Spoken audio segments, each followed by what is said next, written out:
tuning.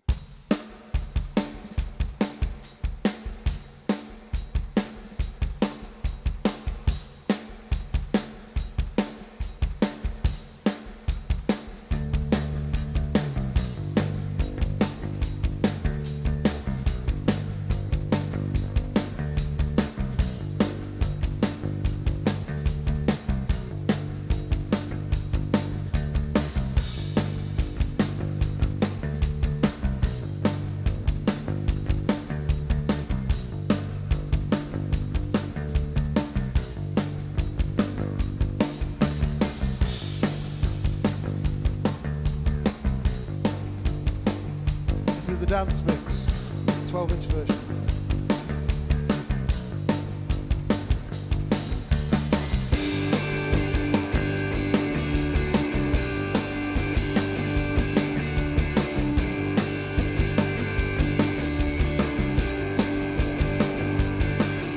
Sometimes these words just don't have to be said. I know how you both feel. The heart can rule the head. Jealousy is an essential part of love. The hurting here below and the emptiness above. There's always something left behind. There's always something left behind. Never mind. Never mind.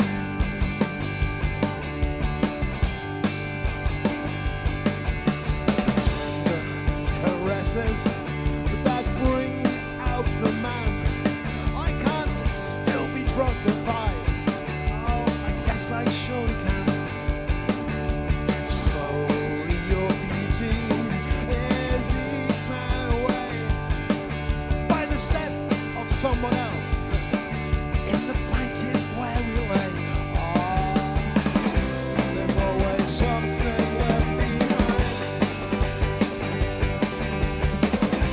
There's always something left behind. But maybe next time.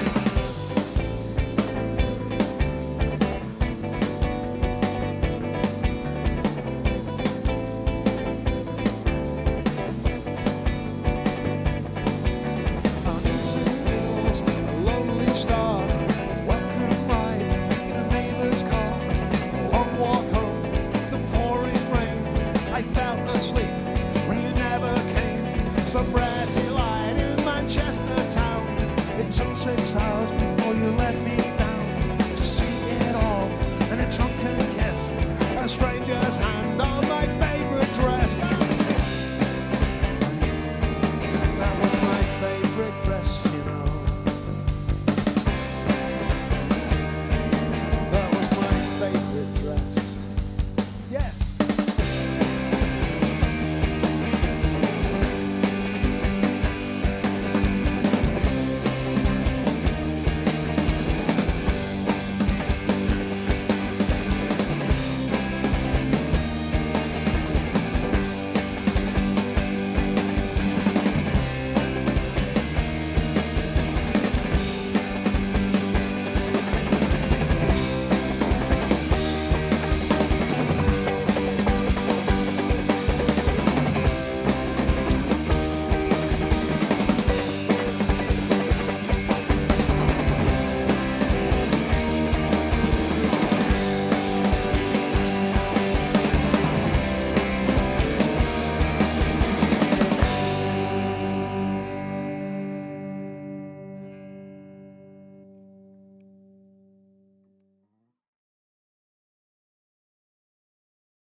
Hello. Oh, we're on. Yes. Hello. Hello, Doris. Yes, hello. Here we are again, a year later, still on the sofa. In case you're wondering what this is, normally we do a festival every year in Brighton. I curate it, the Wedding Present Play, Cinerama Plays. Obviously, this year and the last year, it's not happened, so we've done this virtual version instead. I'm joined by the Wedding Present and Cinerama bass player Melanie Howard. Hi. She's also looking after all the technical things, as you can see, because I'm not able. So we're going to be here for about 3 or 4 hours, depending on, it's all live, obviously, so depending on how quickly things happen, it might be quicker, it might be longer, it might be here all night, who knows, but it'll be great, don't worry. That was the Wedding Present playing live in a church, and what was it, the tallest church? Tallest parish church in Europe. In the whole of Europe, there. Yeah. St. Bart's over in Brighton. You might have seen that if you watched the live stream we did.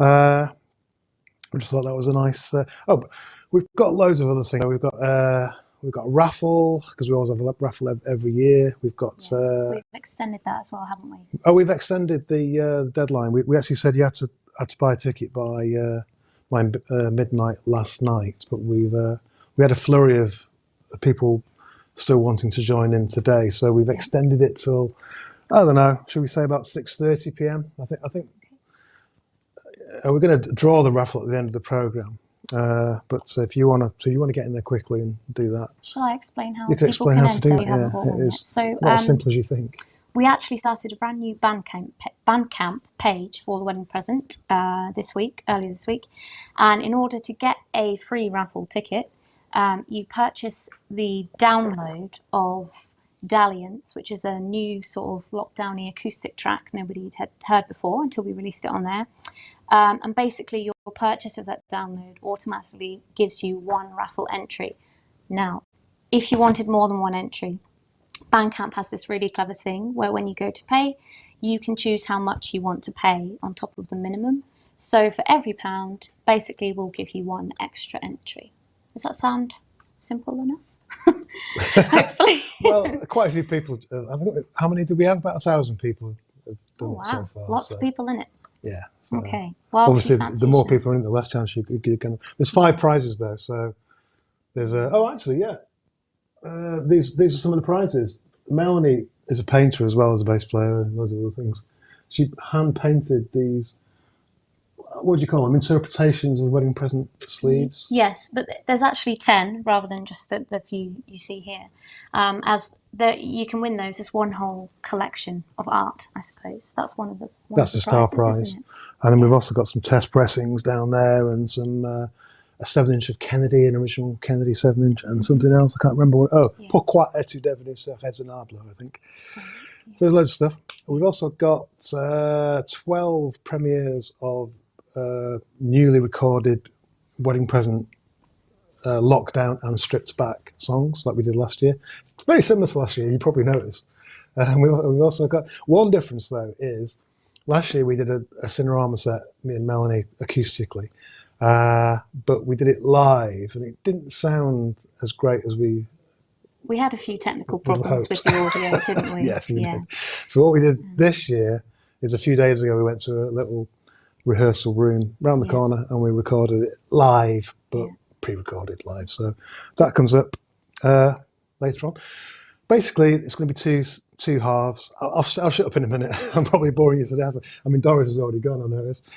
The first segment lasts from now till about 6:30, and then we're going to have an intermission for about half an hour where you can go and have something to eat if you fancy, and then we'll be back. So that would be what? So back at 7? Around 7, approximately. And then we'll carry on. Not make any promises. Yeah, till about 8:30. Yes. Hashtag, you want to mention Hashtag ATEOT sofa, at the edge of the sofa.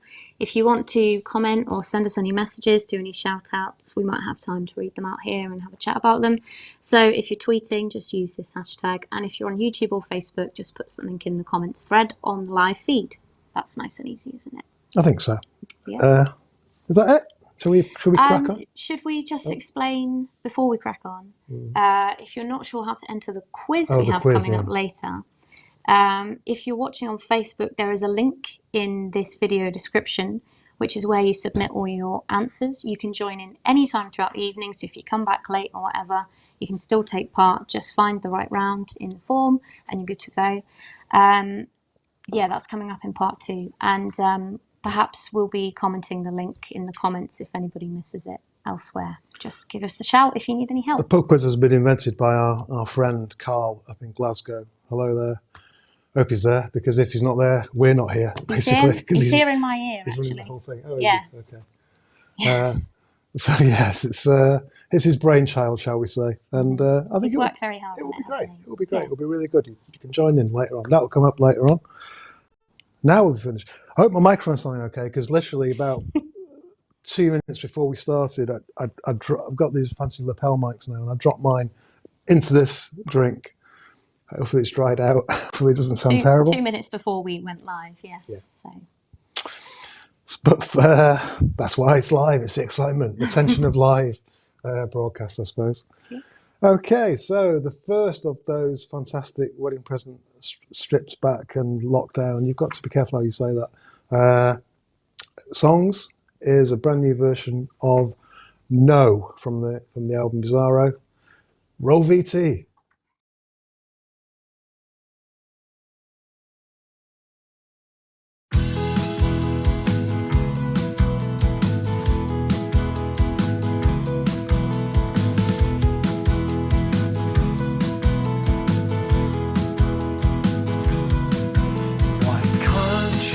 Pick up the telephone.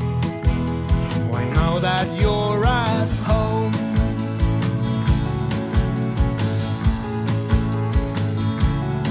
I'm really past caring how you think. I just want to know about him.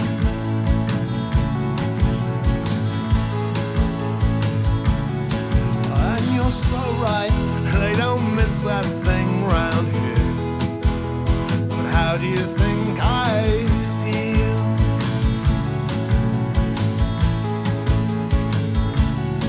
Oh, you can try, but you're not getting out that way.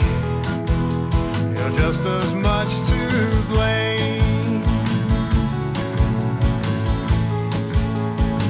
And if it didn't mean a thing, and you've told him to go, and if you're as sorry as you say, why didn't you just say no?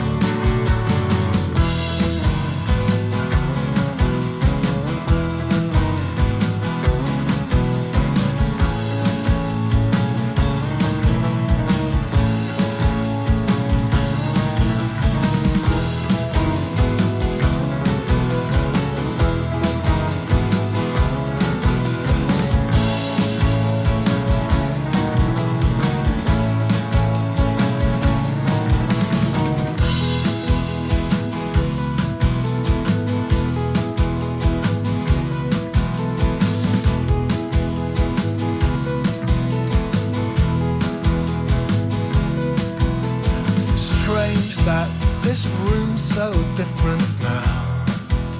Oh, I didn't come to row.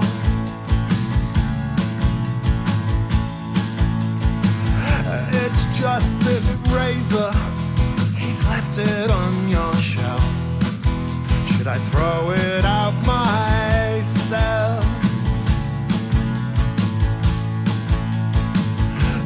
And if it didn't mean a thing, and you've told him to go, and if you're as sorry as you say, why didn't you just say no?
We're back, I believe. Right. We've had a flurry of people. I don't know, I'm looking there. It's there. They've had a flurry of people buy tickets. So I thought I'd show you the prizes just to show you what you might win. These are the little paintings. You see those two behind me.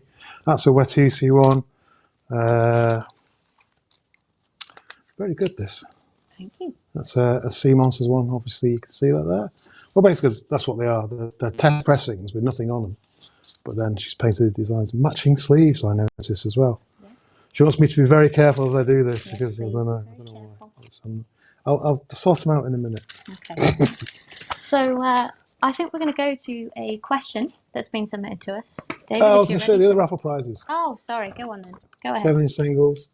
I'm going to say what they are. That was a very quick flash. Cadeau de mariage, you know, that's how I pronounce that. And Kennedy 7-inch, both the original ones from my own collection. And then we've got these two test pressings.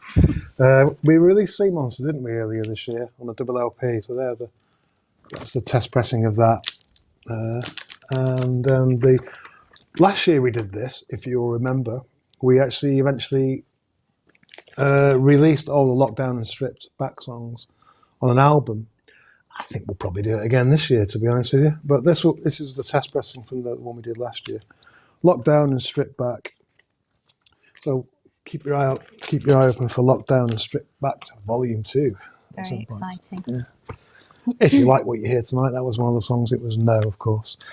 Right then, so you've got questions for me, I believe. Oh, I've got loads of questions for you, David. Let's see how we go. So, the very first question of the evening then is from your mate, Andy Dawson. We all know Andy, don't we, by now? Yes.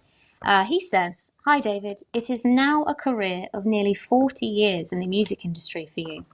Are you amazed?" Thanks, Andy, for making me feel old.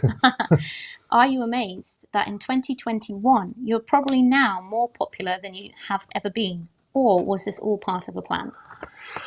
Well, it was definitely not part of the plan because I didn't really have a plan. And secondly, I think he's wrong. I don't think we are more popular now than we've ever been. I think the peak of the Wedding Present success was probably commercial success. I mean, not particularly artistic success. Was probably late 80s, early 90s when we were on RCA, so we had the mighty RCA marketing machine, and we were still trendy, you know. We're in the Enemy every other week and stuff, and Top of Pops and all that. So, Andy, what are you talking about? But thank you for those kind words. I believe, did I see that Andy Dawson's going to have a little message for us? Because people have been sending video messages. If you keep watching throughout the evening, you'll see Andy Dawson in the flesh on your screen, giving a few words of his own. So look forward to that one. Yeah. Do you want another question, or shall we move on, David? Let's do another one. Okay. Oh, so this one, actually, some of you at home might know this name as well, because this is from Joanna Burnett. Sorry, Joanna, I don't know how to pronounce that. And Joanna came third place in the last online quiz we did a while back. When was it, David? Well, that's a very good question, Melanie. I can't remember now. Time's gone by so quickly. It was within a year ago. January we did that, apparently. Yeah. So you might remember her. He is on the ball. He's there overseeing everything. But yes, Joanna played that quiz on screen. You might have seen her, but she has a question for you. And she says, if you could live one day again, what day would be the one? So she's quoting a lyric there, you know. That was very clever. If I could live one day again, something.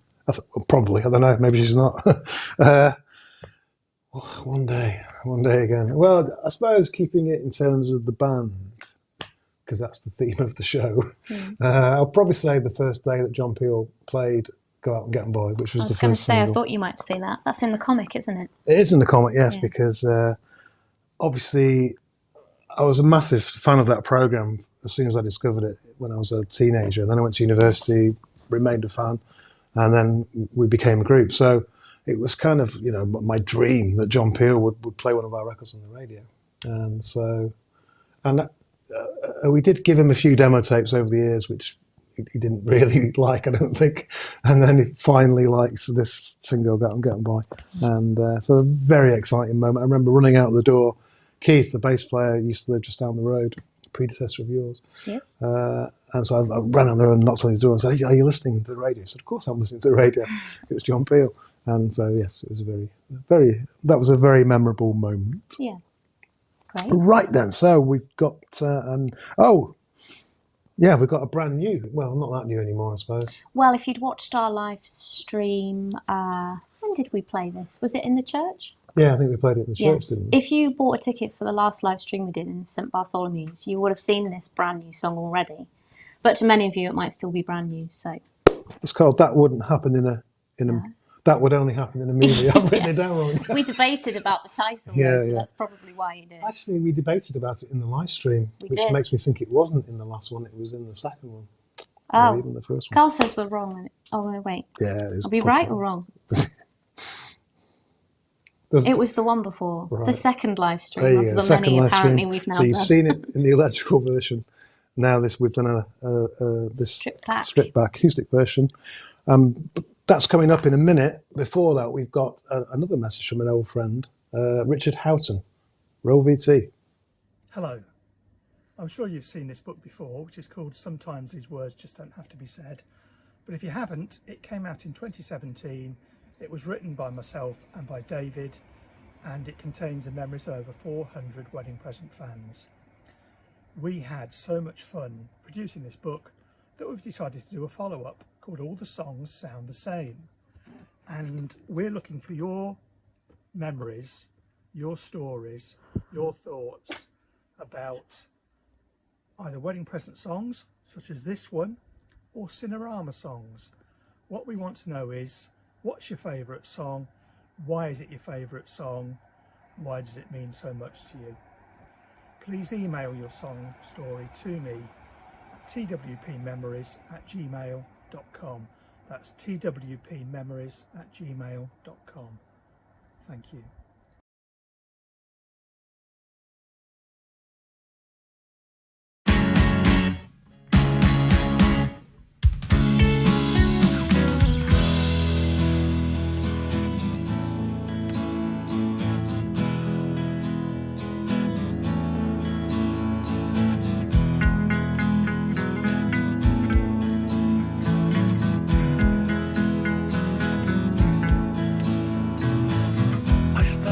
Watching a movie where a man does things that he'd usually deplore, but he's only trying to prove he is the one that she's been searching for. But if you've already seen it, please don't tell me how it ends.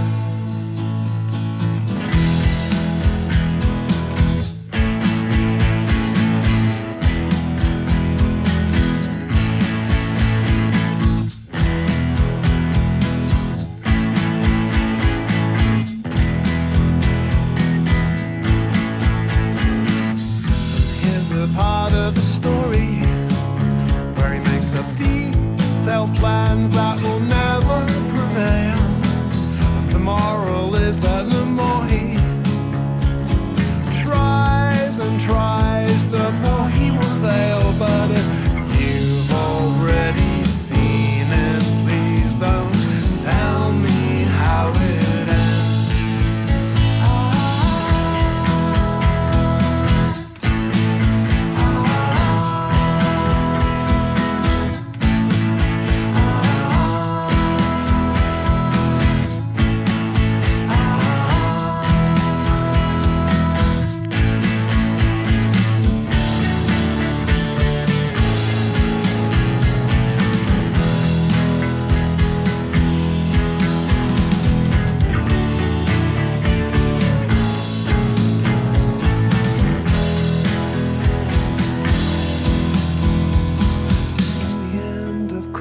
Falls in love with him, and in the end, of course, she falls in love with him. Something like In that the end, of course, she falls in love with would him. only happen And in the end, of course, she falls in love with him. something like In the that end, of course, she falls in love with him. would only happen And in the end, of course, she falls in love with him.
That would only happen in a movie by the wedding present. It's a bit weird, kind of talking about your own group as if you were a DJ and you just played them on the radio, isn't it? But that's what we're doing. So, featuring the dulcet tones of Melanie Howard on there.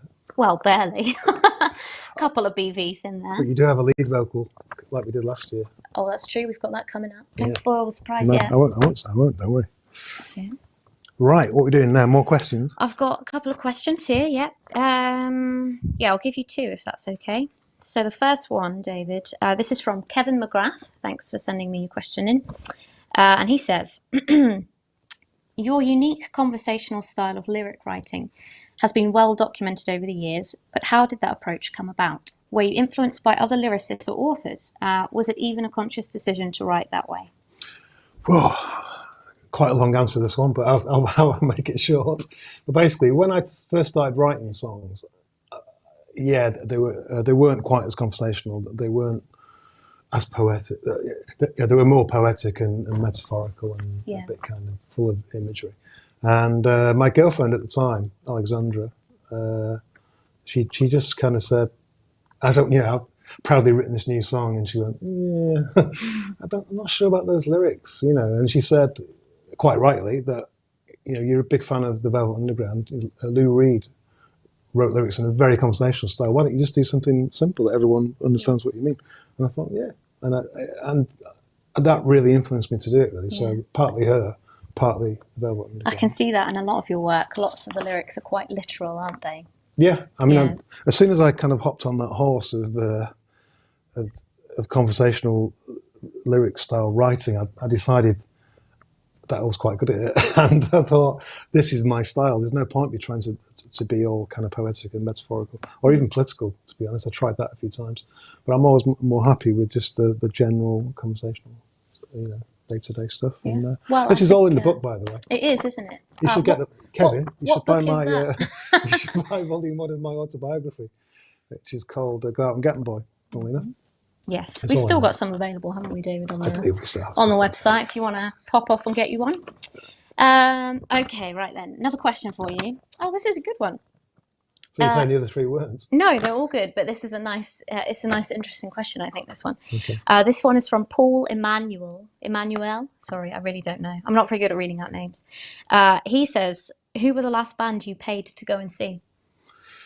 Oh, well, because obviously in our game, we do get a lot of guest list places offered. However, I know the last band I were paid to see was you, because you supported somebody here in Brighton. I did. That was January 2020, wasn't it? That was actually the last gig I ever played as well. Was it? Yeah. I was supporting my friend M. Butterfly. His real name is Martin. Yeah. It was, I'd forgotten. And I bought his record in the end because I thought he was really good. You were good as well, but thanks. I was very nervous. It was a very small, very cozy gig, and I was so nervous. Very intimate. And the lovely Stephanie Coates and her husband came along to support me as well. That was lovely.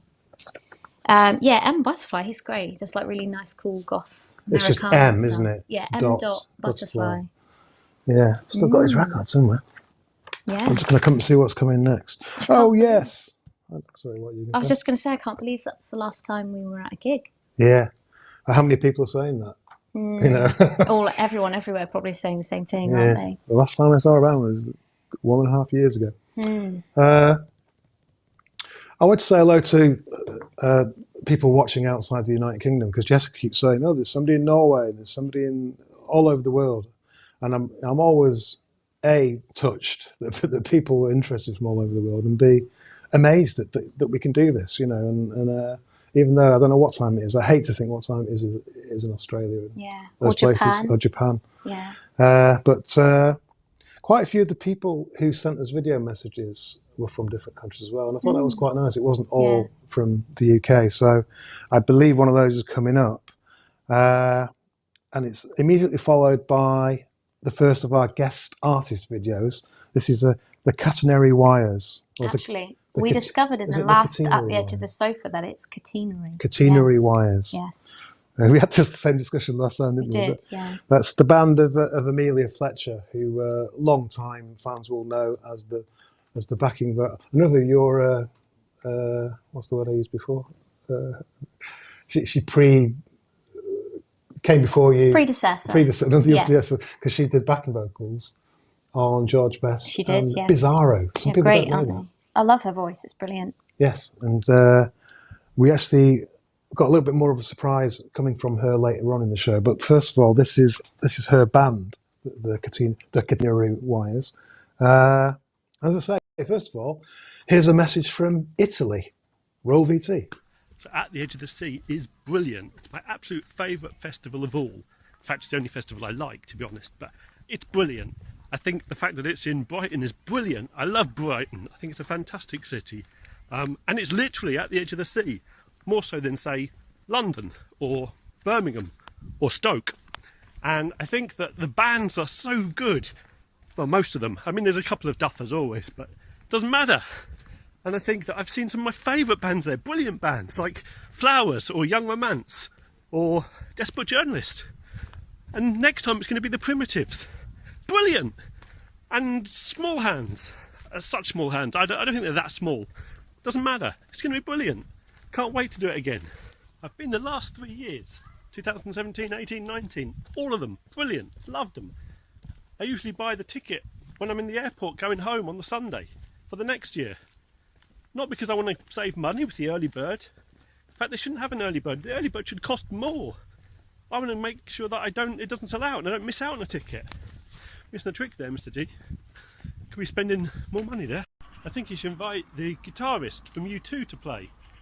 Then you could have Mr. Gedge and The Edge. Brilliant! I've met people on social media there at the concert, at the gig. In real life. I think that's what's called having a social life. It's amazing, it's brilliant. And every year you get to see Cinerama play. Brilliant! Cinerama, fantastic. Worth flying from Italy just for that. But of course there's other good stuff. The set lists are amazing. Brilliant! They play such deep cuts. Journey into Space. Who knows that song? Who even likes that song? Amazing. And here am I actually appearing at this year's festival. I've made it. Brilliant! See you soon.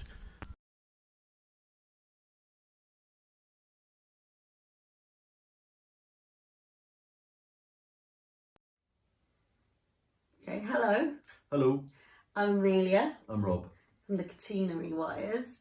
We're very excited to be playing at the Edge of the Sea 2021 remotely.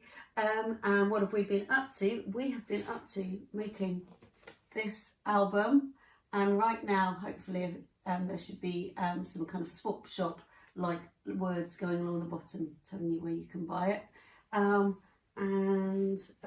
Yeah, it's very good. So we played at the Edge of the Sea once before, many years ago, and it was memorable because 2018. 2018. Thanks. It's memorable for me because it's the first time we played with Faye Hallam, who plays keyboards in our band. And it was the first time she was exposed to the indie world. It was. She coped really well, and it was really good fun. I hope we get to do it again in real life one day. Yeah, of course I go back quite a long way with those wedding I presents don't mean people. just generally. Well, in always, because I sang on George Best, and people are always asking me if I have any memories of it, and I don't really have any memories other than it took a very long time. What you're singing? Yeah, because it had to be really, really perfect, and I had to be really precisely in with David, who naturally just sings with a different timing from me. So it took some time. So you took more time over that than you do over our records. Basically, yeah. So we're going to do. There's 2 songs coming up by us, and the second one is a cover version of. I don't know why we did this. It's California Dreamin', and the reason we did it is that our friend Kevin Younger has run a virtual pub all the way through lockdown. It's like a lock-in during lockdown where various bands and musicians from Kent get to play a cover version, but the cover versions are dictated by his choice of theme, and the theme this month was gerunds, i.e. words ending in ing, so we chose California Dreamin'. That's our excuse for doing it. Anyway, that's what comes second. But before that, we'll play a song off our album, which is called always on my mind, which, like California Dreaming, is stuffed full of harmonies. But unlike California Dreaming, on this one we've cheated and had our bandmates on the sound that you will hear, but you won't be able to see them, what we perform. So with that, by the magic of green screen, we will go to Brighton Pier.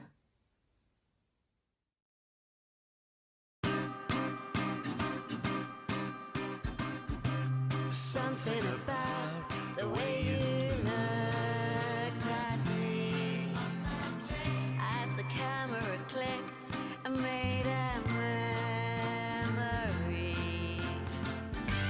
Sunlight shining on your shoulders, autumn rays before the nights get colder.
Transports me now, I'm so much older.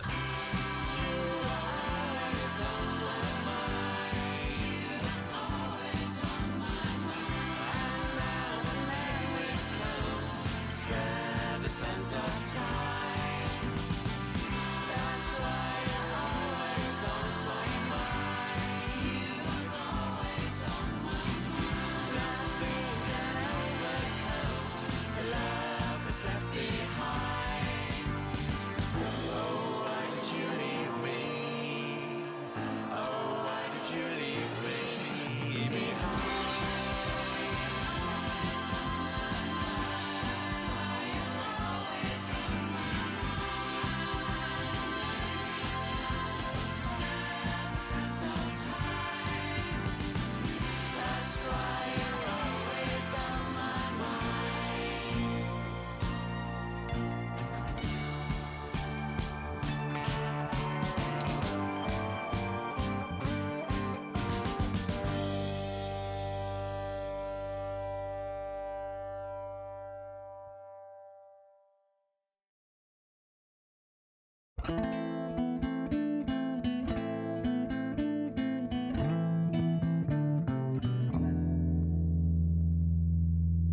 All the leaves are brown, and the sky is grey. I've been for a walk on a winter's day. I'd be safe and warm if I was in LA. California dreaming on such a winter's day. Stopped into a church I passed along the way. Well, I got down on my knees and I pretend to pray. You know the preacher likes the cold. He knows I'm gonna stay. California dreaming on such a winter's day.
such a winter's day, on such a winter's day, on such a winter's day.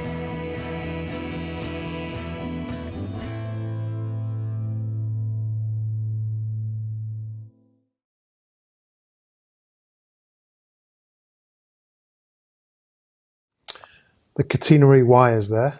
I hope you're all singing along at home like we were in the studio. Not that it's a studio. Killer recorder solo there, wasn't it? Yeah, that's very cool. By Amelia. Multi-talented. Right, so that was the first of our guest artists. This year, actually, we had, if you watched last year, we had millions of guest artists, but this year I've restricted it to people who've only recorded on a wedding present record. I think I'm right in saying that. So there's only like half a dozen of them, I think. But we'll see as the programme unfolds. So are we doing another question? Yeah, I've got a question here for you. This one is from John Fleming.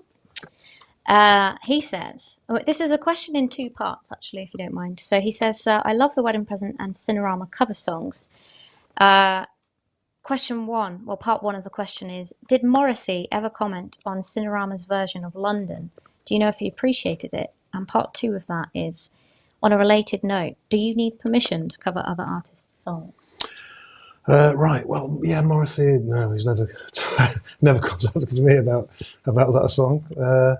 But I did cross his path once in the American Embassy, actually, when we were getting work permits to go to the United States. But I think he saw me, knew who I was, and then kind of diverted and went over there. So. Right. Oh, I know what he did. There was a big queue to get into the American Embassy. Because what you do, they say, arrive at 9 o'clock, but they say it to loads of people. So basically, when you get there, you join the queue. Yeah. So we queued up, and it was quite a long queue. And then somebody said, "Oh, that's Morrissey." We went, "Oh, yeah, it's Morrissey." And he went straight to the front of the queue. And then when it was 9 o'clock, he went in first. So when we got to the, and to be honest, Oasis were behind us in the queue. Yeah. And when we got to the security guard, I said, "Why did you let that person in at the beginning?" He said, "Well, his manager said, could you go in first?" And I said, "Because it's Morrissey." And I said, You were all of Exactly. kind of equal stature at that time. Really. Well, I just think it was a bit odd that he got to go in unfair, first. in my opinion. But we've seen the true Morrissey appear over the years, haven't we? So we won't go into that. The other question is, I think theoretically, yes, you do need to get somebody's permission to do a cover version. Yeah. I've been told this a few times. It's a bit complicated, isn't it? It is complicated. But, You've got to contact the publisher, and you're theoretically supposed to send them your version of it, and they approve it. However, I've never ever done that in my 40-year career, and I've never had a problem with it. So I don't know whether that's just a legal formality which no one bothers with. Well, I think these days when you want to release something digitally, your distributor online sorts all that out for you, the license. So maybe it's gotten easier now. I don't really know how it works, to be honest. Don't know. Yep. Yes. But yeah, you're supposed to. Legally, I think you're supposed to do that. So. Oh, you know what? He's put a PS here. No, this is 3 questions. How many's a game? Well, he's apparently a lot. He just says, P.S. I've suggested to David on several occasions to consider covering the Eagles. Is it true? It features nice harmonies and a nice bass line for me. I think the wedding present. You wanted to mention it. I think the wedding present would do a great job with it. What do you think about that? I've never heard of that song. I'm not familiar with the work of the Eagles, really, Well, apart from Hotel California. Yeah, we could listen to it in rehearsal next week, but we'll have to see how much time we've got there. We're rehearsing. We're doing concerts next week. Yes. Yeah, I know. It feels a bit surreal, doesn't it? It does feel a bit odd, yeah. We're playing we're doing a festival on Friday, and then we're playing home first on Saturday, I believe. Yep, that's right. Right, we've got another wedding present lockdown, stripped back recording. Now this one's a bit special because it features a former wedding present guitarist. Do you know who that is? Yes. Who? Paul Dorrington. And do you know? Oh, don't put me on the spot, David. One of the eras. Well, he joined after Sea Monsters. All right, I was definitely born.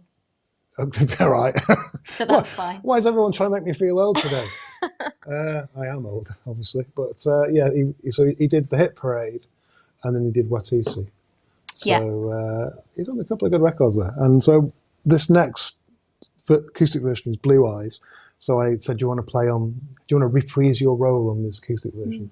And he said yes. It came out really nicely, didn't it? It did come out very nicely. So we're going to see that.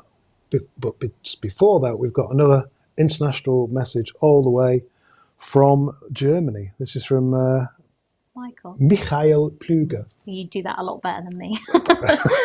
Roll VT. Hi, this is Michael from Germany. Yes, at the edge of the sea, the mecca for wedding present fans. Just an online edition this year, postponed to next year. I had to sell my tickets because I can't go next year. Such a shame, because Interstate 5 is my favorite tune and Sea Monsters my favorite album. Everyone enjoy it. Love from Germany. Bye-bye.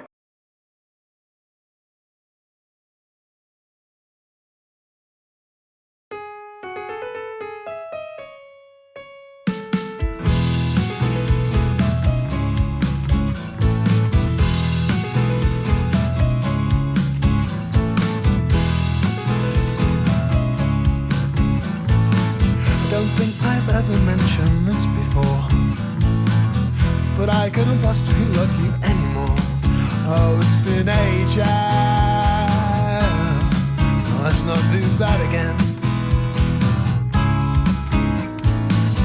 I think you said that when you wrote to me, but I'm not as certain as I ought to be. I lost the pages. It didn't seem to matter then. There are a lot of things I should have kept, but there was so much I could not accept.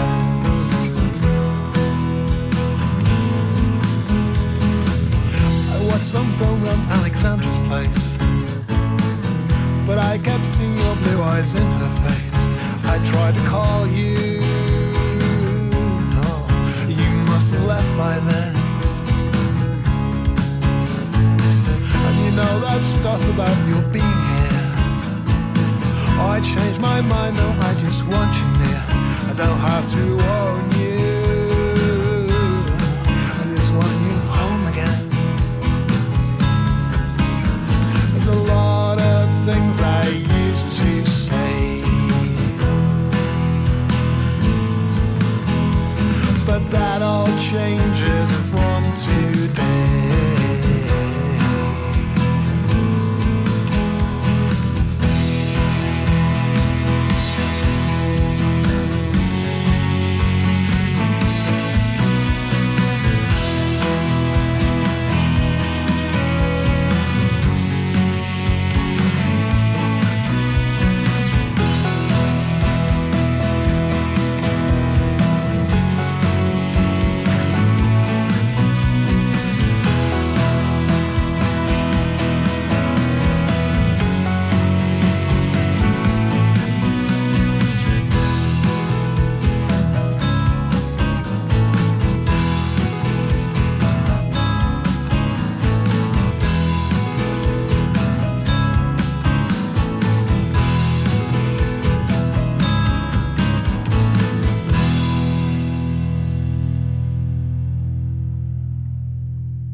There you go. That was the wedding present featuring Paul Dorrington on the acoustic guitar and Blue Eyes, version of Blue Eyes from 1992. You might have noticed I'm wearing a t-shirt. I normally dress up a bit more. I might get changed for the second half after the intermission, get more formal like you. He's a scruffed compared to you, don't I? This is an official still at the edge of the sofa t-shirt. And I think you can still buy those on our website as well. You can. We've got a few left, haven't we? Yes. Yes, we do. Okay, you've got a question. I have got a question. This is a good one as well. This is from Simon Smith, but not the Simon I was Smith. going to say. Just a Simon Okay. Smith. I think. Could be him. Who knows? Well, anyway, he says, I ask the question each time the opportunity arises, but as far as I'm aware, it's never been answered, so I'll ask again. Okay. Keep trying. You've got there in the end. Well, now might not answer it now yet. is your moment, Simon, because I'm literally asking it right now. He says, I've wondered for a long time whether there is a global pop superstar that David would like to cover one of his songs, and any song in particular. Oh, blimey. No, not really. I don't care. You know, I'd say someone massive so that we get loads of money. Well, I get loads of money for this. Well, yeah. But you want someone good as well. Do I? Do I Yeah. care? Well, you should. Why? It's not my, it's not my record, is it? I mean, it's my song, I suppose. But You must surely be I able wouldn't to give them think of permission someone. when they applied. If it was rubbish. Oh wait, they don't. What apply. about if you asked someone like Taylor Swift? I don't really know anything about Taylor Swift. She's great. Do you think she would do? a She's good version? massive. She's absolutely enormous. I know. And I do notice that people who like alternative music and metal and stuff Yeah. all love Taylor Smith. yeah, Why is that, Swift, Melanie Howard? not Smith. Swift. Smith. Well, I don't she's even know her just name. from a very young age. She was a very good songwriter, and she's also kind of stood up for sort of feminist issues and stood her ground in the music industry when people have been trying to, like gatekeep her work and stuff. So I think she's quite All the modern admirable. words she's using as well, like at me. gatekeeping. How would she do it though? I don't know. You'd have to pick a song. Heather, say. I could, Could you play Heather in the style of Taylor I Swift? don't know. Jessica, pass us that guitar. There's a guitar over Oh God. there. Okay. Take your microphone off because it'll clack. It'll clack on there. I'll hold it near you. There you go. Why are we doing this? Yeah, we said we weren't going to do this. But I'm interested to know. D, it's just D D and and G. G, yeah. D and G. Don't know what key or anything. What made you want to take it there? Something like, what made you think I wouldn't care? She's a bit country with her pop, so Right, it'd be I a see. bit twangy like that. Oh, I liked it. Yes, very good. Yeah, this is. Taylor Swift, if you're watching, I'm sure you're not. Go and cover David Gedge's song. There we go. There you go, Jessica. Then that is a trio artist performing. I would never do that, by the way. Not unless I'd rehearsed it. That guitar was slightly out of tune as well. I think I did well. God, sorry. Next time, I'll make sure every instrument within range is perfectly in tune, just in case you feel like picking one up. Well, so that's the end of that question Now, anyway. talking of talented singers, I was just looking down the list of wedding present acoustic songs, though, and I Yeah. believe the next one is "At the Edge of the Sea," Oh yeah, which features on the lead vocal Melanie Howard. it is me. Yes. So, anything you want to say about that? Was it easy? Was it hard? I think I was chose just- it for you, didn't I? You did choose it for me. I was going to do something else at first, and then you were like, nah. What- And then you were like, I wonder what you were going to do. Do you remember what you were? I think I was going to do Bear.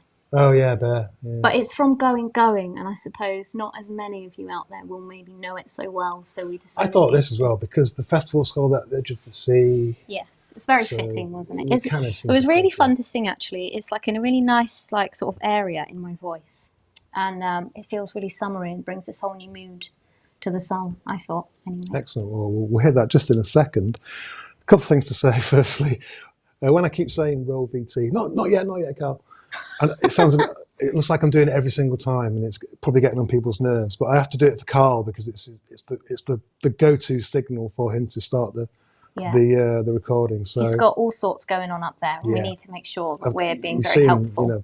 sweating up there. So yes, so that's why I keep doing that. So we've got Melanie coming up singing that after another international message all the way from Australia. Oh, lovely. Roll VT. G'day from Australia.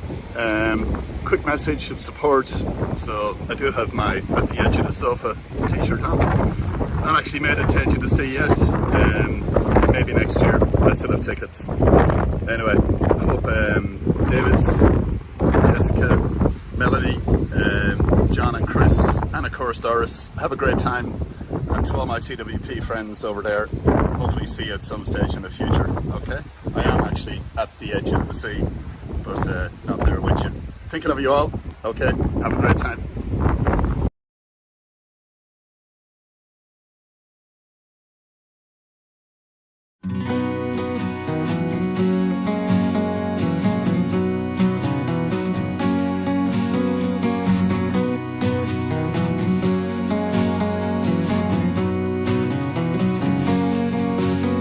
We lie in this salty embrace, a sunny day, this special place.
misbehave?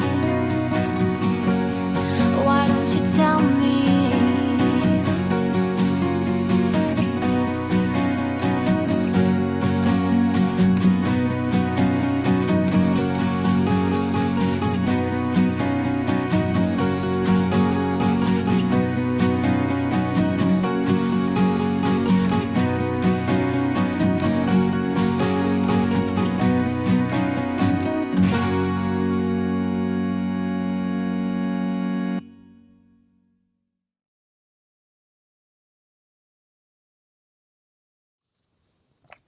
Okay, that was the wedding present featuring Melanie Howard. And Terry de Castro Yes. makes her first appearance in Yes, she today's proceedings. Yes, gorgeous harmony I thought she put on that. Very nice, yeah. Yeah. That was very laid back, that one, wasn't it? Mm-hmm. But that's what we're here to do. Different versions of different songs. What was I going to say? Oh, yes. On Twitter, I got a request from Sarah Stolly, who said, could we wish her and her husband a happy wedding anniversary? Her husband first saw us when he was 14, and now he's 50. So yes, he's old as well, basically. But Sarah didn't give, I don't think she gave me his name. So, unnamed husband. But there you go. Have a happy wedding anniversary from the wedding present. Right then, apparently we're running a bit later than we thought, so we better crack on with these questions, Melanie Howard. Okay, I'll give you just the one then in that case for now. Yes, this one is from Paul Rose. Thanks, Paul, for sending it in. He sent in a few, but because of time, I'm just going to give you the first one, I'm afraid. Okay. Sorry, Paul. Sorry, Paul. At least you get one. He says, how and why did Softly Softly become Yeah, Yeah, Yeah, Yeah, Yeah? Right. Well, it didn't actually become Yeah. Softly Softly was a song that we did on Peel Session. Yeah. And people love that song, actually, and we have played it live, I think, maybe. But the band in general didn't really like it. We didn't think it was. I love that song. Softly Softly. Well, the version I've heard of it as Yeah, Yeah, Yeah, Yeah. Well, that's the thing. It's only the chorus. Oh, of course. It's the chorus of Softly Softly, which is really good, I think. And then when quite a few years, we had Yeah, which is a really good pop song. And I just thought, that is a classic kind of pop chorus. Yeah. So that's the only bit from it, really. I think Softly Softly I think the only place you can hear that is on there was a complete Peel Sessions compilation that came out, and it's on there. Right. But, that's the only place. Well, I hope that answered your question, Paul. There we are. It wasn't good enough, basically, I think. We have a very high standard in the wedding present. There's a lot of songs that, normally they don't get that far. They don't get past the rehearsal stage or maybe play them live. But that one got to the Peel Session stage, which normally means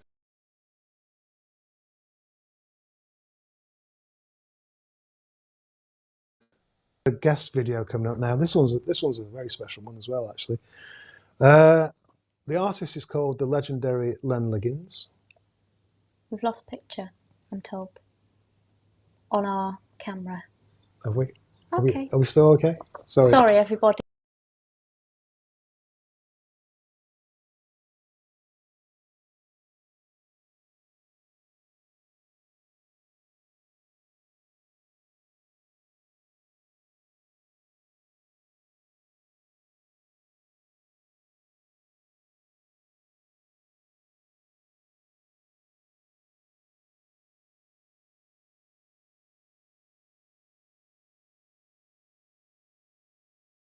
Simon Smith and Darren Belk. Okay. So that's him. Like he was in the Ukrainian wedding a present. sub-super group or something. What would you call that? And they were all in different times. So Yeah. bit of a collector's item, this. This is what the Edge of the Sea is all about, though. Yes. I think Lee Horry was right there in Italy. It's weird things. So let's have a look at Len Liggins' videos, edited by Melanie Howard. Well, you're all over this, aren't you? One of them was. I gave him a hand putting the video together for this because it was the second one featuring all the members, wasn't it? Yeah. Let's have a look. Roll VT.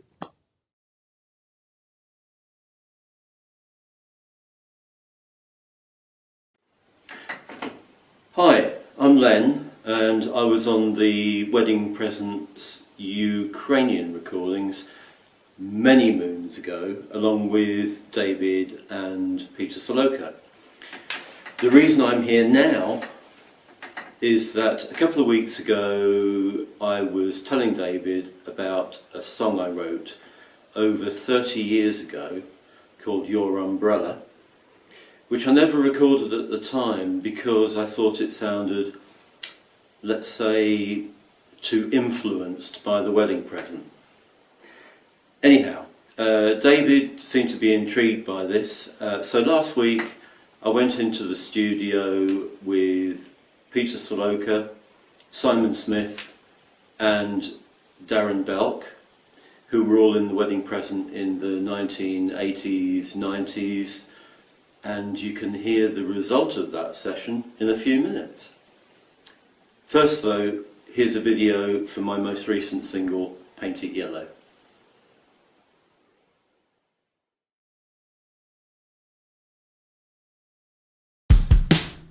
It's summer again. It's sunny outside.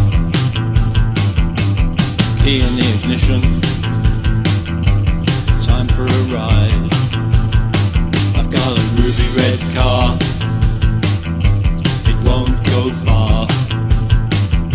It smokes and it splutters, but it sparkles like a star. But you don't share my obsession.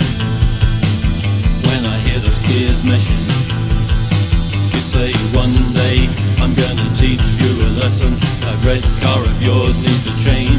Then you turn round to me, cool as can be, and you say, listen to me. Hello, that heap of rust has gotta go, or I'm gonna paint it yellow. She's gonna paint it yellow.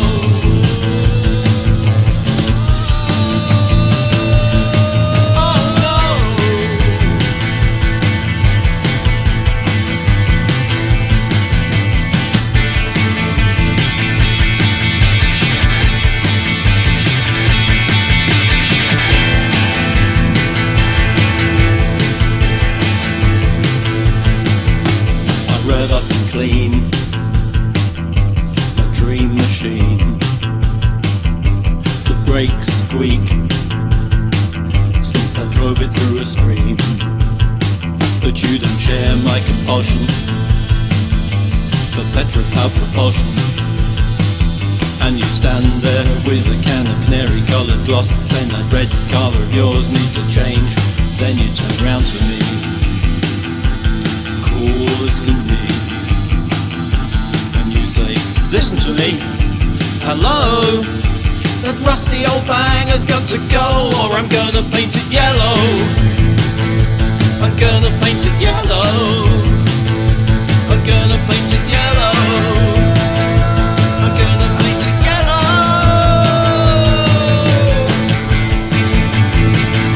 She's gonna paint it.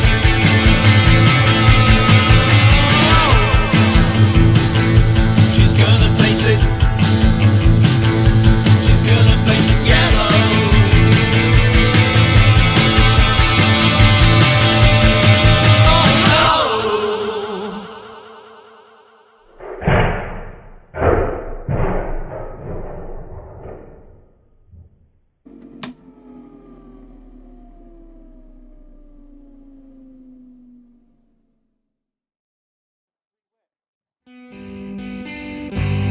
Do you remember when we first went out? I was so nervous and you were still hungover. We went to see Broadway Danny Rose, and when the film was over we queued up for the last bus. But you wouldn't share your umbrella in the pouring rain. You wouldn't share your umbrella in the pouring rain. You know, sometimes it was so stupid. I'd go round to your house problems. And then you tell me to go home. And I put my coat on and walked down for the last train. But you wouldn't lend me your umbrella in the pouring rain. You wouldn't lend me your umbrella in the pouring rain. You wouldn't share your umbrella in the pouring rain. You wouldn't share your umbrella in the pouring rain. How did you think I would cope with that? You didn't care at all. I was a fool when I look back. You didn't care at all. And sometimes now I think back to those times, to those days when we were younger and we were far less self-aware, but it still hurts. Yes, even though we've grown, it's something that stayed with me, something that was so unfair.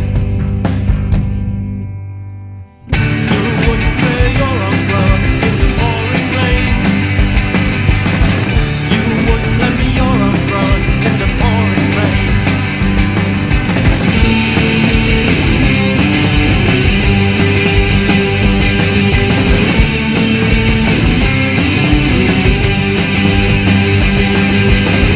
You wouldn't lend me your umbrella in the pouring rain. You wouldn't lend me your umbrella in the pouring rain. You wouldn't share your umbrella in the pouring rain. You wouldn't share your umbrella in the pouring rain.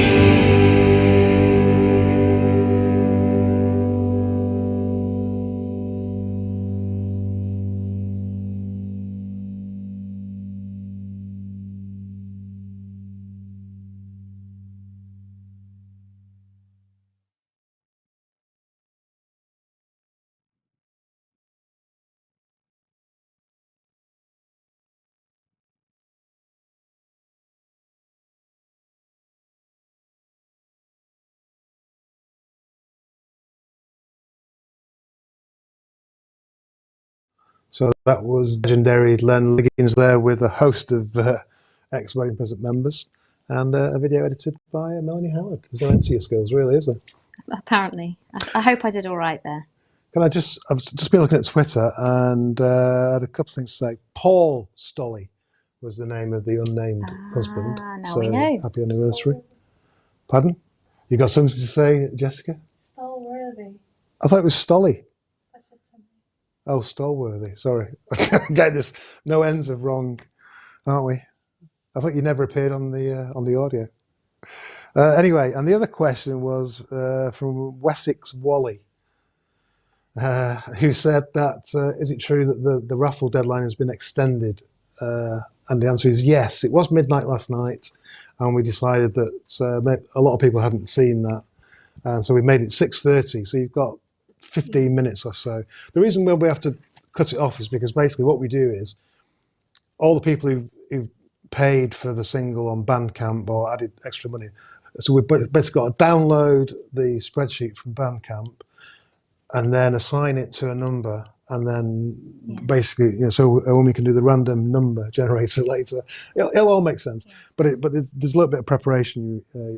Basically. Can I just say as well about the raffle before you move on? So a few people have been asking, oh, I already bought the download, but now I want more tickets. There is a nifty little thing built into Bandcamp as well. Because you can't go back and rebuy it. You can't rebuy a download, but you can gift it to a friend and pay as much as you want in the same way. So they send the download to someone you know, and you still get entered into the raffle for however many pounds you pay. Right, I hope that answers all your questions. If you want to go into the raffle, you better look sharp.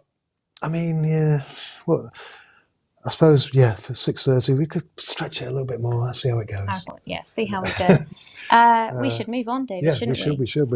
I've got a question longer here. than we thought. It's come through live while we've been airing today, come through to my phone. This is from Dave Linder, and he says, how do you choose a support band for a tour, and which has been your favourite? Some of my favourites were Klee, Tokiwa, Haiku Salu, love them, and Such More Hands, of course. Oh, thanks, Dave. Yeah, David, what's your favourite, and how do you choose? Many of those you said, actually. Haiku Salu I really love, and Young Romance and Tokiwa were amazing. Tokiwa, the Japanese band that we brought over, and they sold more merchandise than any other support band we've ever had. They made CDs, and people loved them. They sold hundreds of them. Now, to answer your question, it sounds a bit weird, but what I always think I don't want is a band that sounds like The Wedding Present. And we do get a lot of people approach us all the time for support slots to play at the Edge of the Sea. And they're massive fans of The Wedding Present. And because of that, they sound a bit like The Wedding Present. Yeah. So they kind of fast guitars or whatever. You want to keep the night varied, really, don't you? I do, because I don't think people, I might be wrong, I don't think people want to see 90 minutes of The Wedding Present preceded by 30 minutes of a band that sounds like The Wedding Present, but maybe not quite as good as it just sounds odd to me. So I do, the people who come to At the Edge of the Sea will know that I do try and get as an eclectic mix of artists that I can find, really, because I think you have a very eclectic taste, I think. And I want to challenge people as well. I don't want people to think, oh yeah, these are good, I want people to go, these are amazing, or these are horrendous. It's one of the reasons the festival that we'd normally be doing right now is so good, because all the bands are so different, and I think that's what makes it what it is. And I would add to that Wedding Present fans are very supportive. Yes, open-minded. Open-minded, yeah. So even if it's not, it doesn't sound anything like us, I think if they come all the way to the festival, they will watch people. And, a lot of the bands we put on there, it's the biggest crowd they play to, and people love it. They go down really well. And so hopefully we'll be back next year. I remember last year we were saying we'll be back next year. Yeah, but we did. We cursed ourselves there. It was close. It was close, but we didn't quite make it this year. But fingers crossed, we'll be back at the Edge of the Sea. It's already sold out, so don't worry about buying tickets. It sells out very quickly. That's the thing for the future. Where are we? Oh yes, that was a question, and the next it's the. Speaking of. Oh, it's the. Oh, sorry. You're Speaking of bands that play Edge of the Sea. Yes. Yeah. From Japan. I wasn't going to mention that until I mentioned the. I was going to say it before. Just ruined it. Yes, ruined that thing. Ruined. Basically, this is the last of the Wedding Presents stripped back acoustic songs of this segment. We're going to close this segment with the Cinerama live set, but that comes up at the very end. Before that, we've got this Wedding Present. Yes, song. I just want to make it clear. You don't need to go and find a new video on Facebook, YouTube, or Twitter.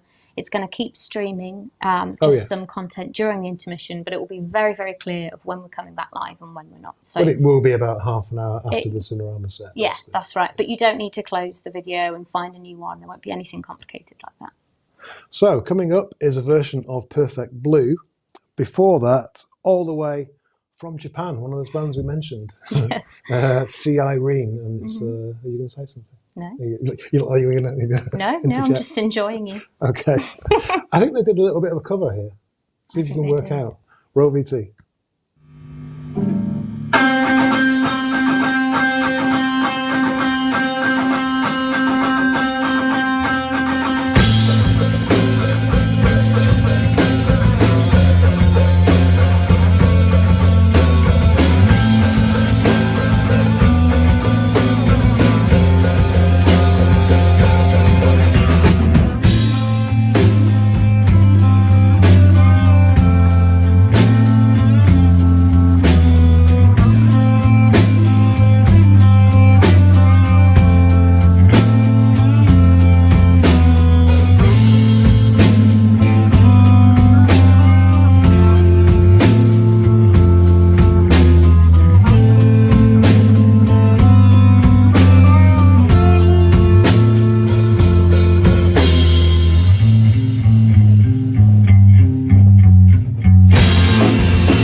And when I turn round to glance at you, you're staring.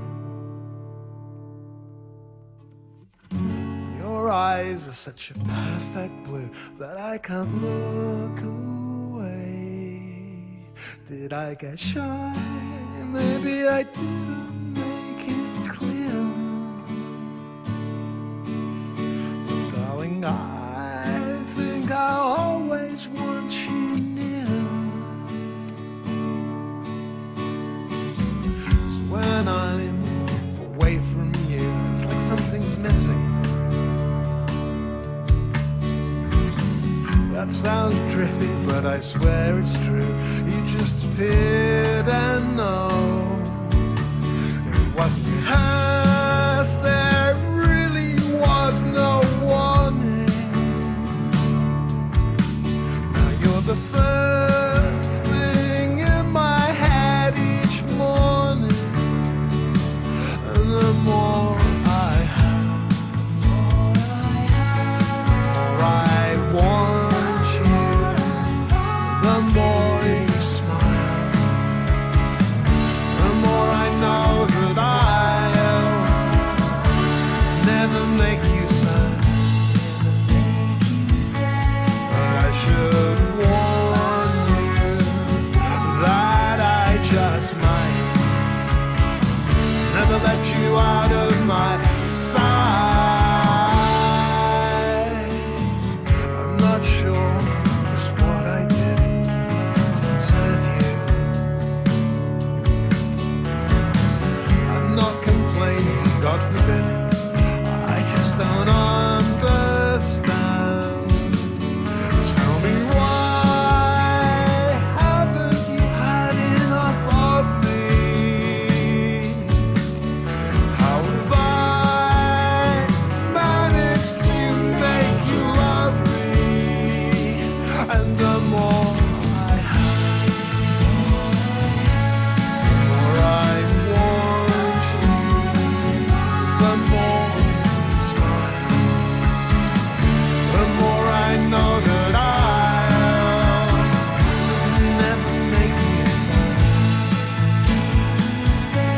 But I should warn you that I just might never let you out of my sight.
That was a version of Perfect Blue from the album. Take that. Oh, she's getting better. Featuring Terry again. Terry's got a little spot inevitably in the second half. So I don't know why I say inevitably. Well, she was with the band for a long time. I've She's a been really good offhand, friend of as I yours. said, inevitably Terry's. She contributes a lot of great things to your music, I think. Yes. Those are all good reasons. Yes, you're right. I think Terry's Hi. watching, actually. Hi, Terry, wherever you are. Los Angeles. Give us, I mean, what channel are you watching on? Oh, Facebook, yeah. Twitter, Facebook, YouTube. Give us a hello. Don't forget the hashtag if you tweet. It's there. Yep, that's Right, I think we're approaching the end of this section. About half an hour behind schedule. So you should have wound me up in it all. That's what an interview is supposed to do. Like, cut it a bit short. I'm learning. Yeah, next time. There won't be a next Part time. 2. We'll be yeah. There's no questions in part 2 though, is it? It's the quiz. Yes. Maybe you could just briefly explain what the pub quiz is. Oh yes, in case we you've should just remind joined us. people. Yes, so if you have just joined us or you came in late or whatever, we're running a quiz a bit differently to the last one. So for this one, everybody can join in at home via a really magical online form that Carl has so nicely put together for us. And he couldn't have made it easier, to be honest. All you have to do is click on the link, which is either in your comment feed momentarily or in the description of the video you're watching on whichever platform. I'll see on the screen as well now. You will also see it on the screen if you're good at typing things out from watching them. And that form has all the question boxes and what have you, and you submit that. You submit that live. One thing I will say is you can join in the quiz at any time, but you have to submit your answers live with us, or they won't count. Is that right, Carl? Just checking. Yeah, pretty much, he says. So pretty much. We'll see how that Should be goes. okay then. Yeah. But we're going to scatter the rounds throughout part 2. So if you're not interested in the quiz, don't worry, because there's going to be lots of other great content in between every round. Yes. So stay with us. And of course, you want to stay for the end for the raffle draw as well. That's right. Oh, there's going to be prizes for the quiz, but we'll come to that next time. Yeah, we'll explain that in part 2. Okay. So coming up, we've got a half an hour Cinerama live set. Let's call it Cinerama. It's me and Melanie really, and Nick. Yes. Pre-recorded. We played it live, but it was pre-recorded down the road because it was too much stressful last year to be perfectly honest. So I think they look really good in that room. yeah, they do. Yeah, I think if you say so yourself. Yeah. So that's going to start playing in a minute. Yeah. And then it will be straight into your intermission video. Yeah. Which is half an hour. If you've got nothing better to do, you might be slightly entertained by our intermission visuals. Let me leave it at that, I suppose. Not that entertained. Very mildly entertained. Yeah, it's the same one 3 times. So. Well, is yeah. It not? Yeah, 15 minutes and then it will loop. Oh, right, okay. Yeah. So, yeah. Yeah, 10, 15 There minutes, you go. something like Get that. yourself something to eat. That's what I'll be doing. Might pour myself a glass of red wine because I feel like we're over the hump now. I might need to switch to water. Are you already on the wine? Unbelievable. Okay, where are we then? So have I mentioned everything I've got to mention? We'll see you in about an hour. It's about 6:30 now, so we were back on this sofa about 7:30. For all the rest of it. The Cinerama segment you're about to see is also about half an hour long. So yeah. And don't forget, if you want to join the raffle, you've got about 5 minutes. So see you in a bit. This is Cinerama playing a whole set live from a studio. A studio in Brighton. Roll VT.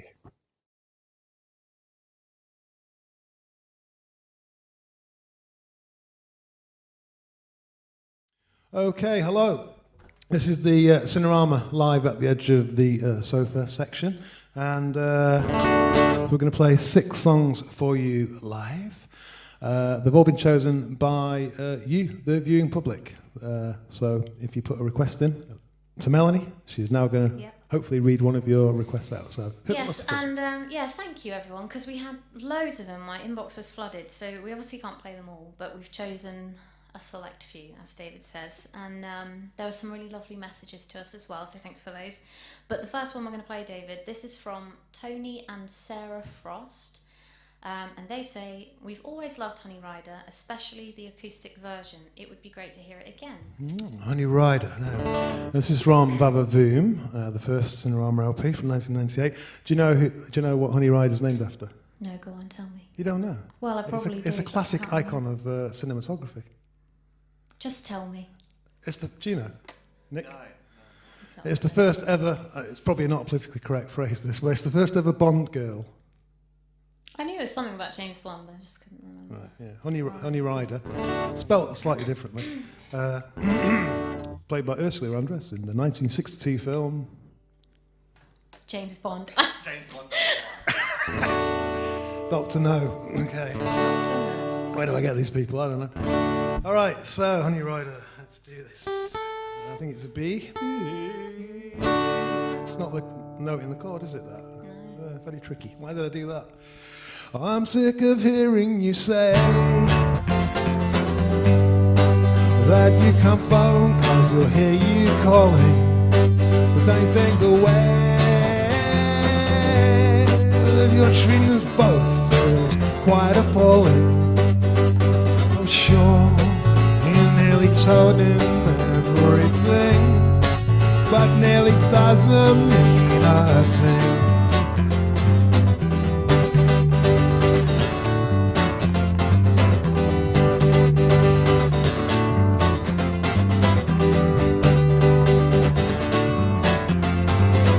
Oh, I know you don't want to ride, but you think you're just so clever. I'm waiting now, but I won't be waiting here forever. Oh, sure, you nearly told him everything, but nearly doesn't mean a thing, and you know full well I'm right. And if you won't say a word, I might, because you've had thousands of chances to tell him his romances on exactly what he called true. I know the strain that you're under, but I started to wonder if one lover is sufficient for you. Oh sure, you nearly told him everything, but nearly doesn't mean a thing if you won't talk to him until I force you to. Like, well, 'cause you know full well I'm right. And if you won't say a word, I might, 'cause you've had thousands of chances to tell him his romances on exactly what he called true. I know the strain that you're under, but I started to wonder if one lover is sufficient for you. Take it away.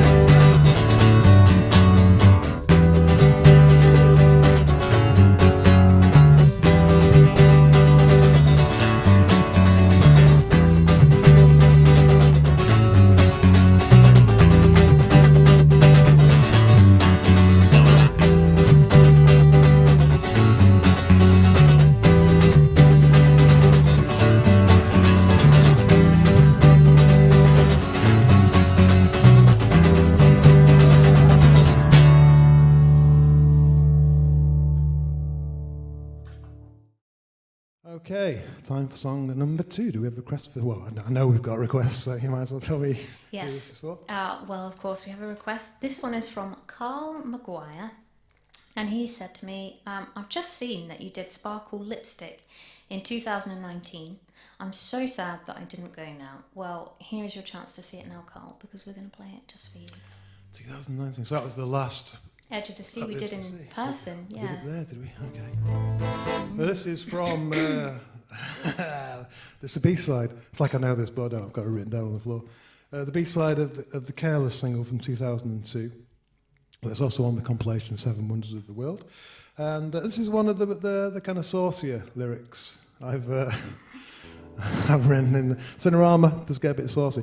Remember when we did the Mastermind quiz? Yeah. Remember the winner? Yes. Steve. He does a blog. He did a wedding present blog of all the songs, and now he's doing Cinerama. And I think he's a bit puritanical about the lyrics. He doesn't like the sauciness. Right. So he's not going to like this one. So Steve, this is your chance to go make a brew. Because I think there's breasts in this one or something. Okay, let's move on quickly. features Nick whistling here, and Melanie's going to play the trumpet part on her bass. So you're in for a treat. 1, 2, is that too fast? 1, 2, 3, 4.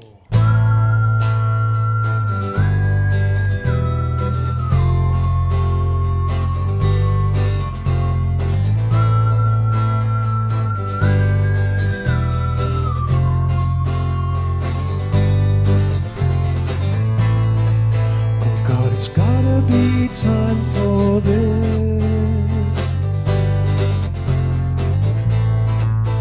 Moving close for that very first kiss. Your sparkle lipstick. Your sparkle lipstick. Your sparkle lipstick. Your sparkle lipstick. Catch me staring at your breasts.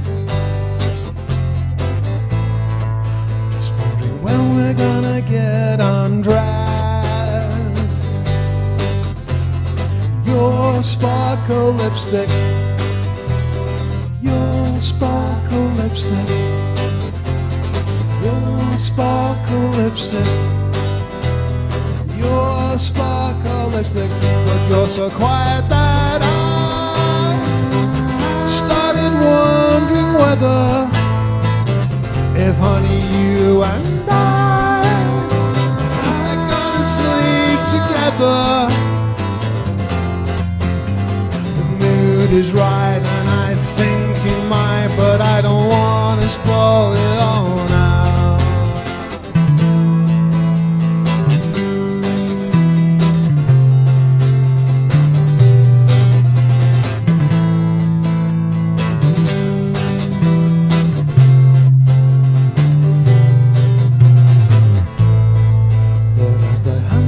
Up on the pets, you keep self-consciously crossing your legs. Your sparkle lipstick. Your sparkle lipstick. Your sparkle lipstick. Your sparkle lipstick. But you're so quiet that I started wondering whether, if honey you and I are gonna sleep together. The signs are right and I think you might, but I don't wanna spoil it all now. Take it away!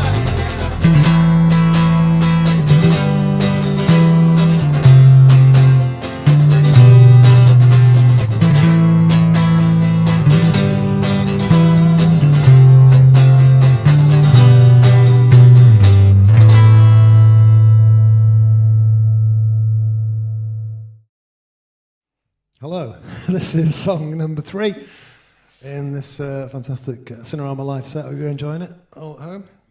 Right, the reason why we're doing this is because every year at the Edge of the Sea, in the normal years, Cinerama plays live, and it's kind of like the only time we ever play, so we thought we would continue the tradition and do some songs. Hope they're sounding okay. We haven't played these very much, I tell you. Yeah. But yes, request number 3. Yeah, so this is from Karen Thackeray. She's got a request, but she's also got a nice message, which I thought I would share as well. So she says, I'd love to hear Catgirl Tights in your Cinerama set, please. Also, thank you to David and all of you for taking the wise decision to go virtual this year. It was a tough call, but absolutely can't tell you how deeply appreciated it is. Thank you.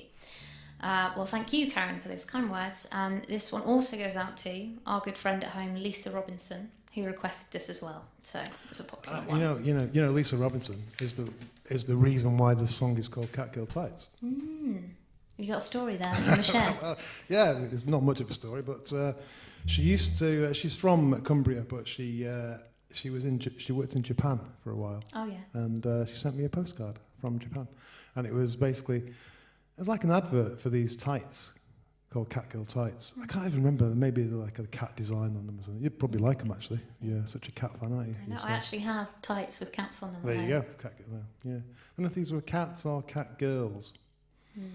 I'll have to ask her next time I see her. You know Lisa anyway. I do know Lisa. Yes. She had a birthday recently. Yes, that's true.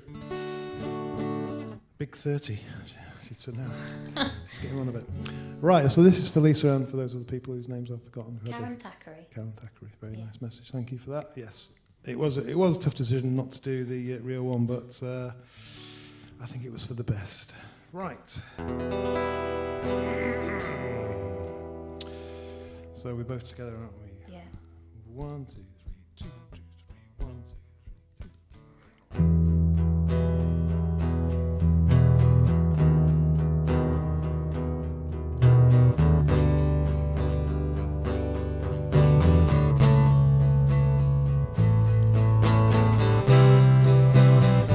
I could hardly believe I was hearing your voice at first. It's been such a long time.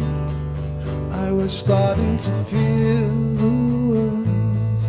And in your last letter, you talked about meeting some strange new man. I began to think I might never see you again. So now I feel so much better, 'cause I have missed you so much. I don't think a single day's gone by when I've not thought about you.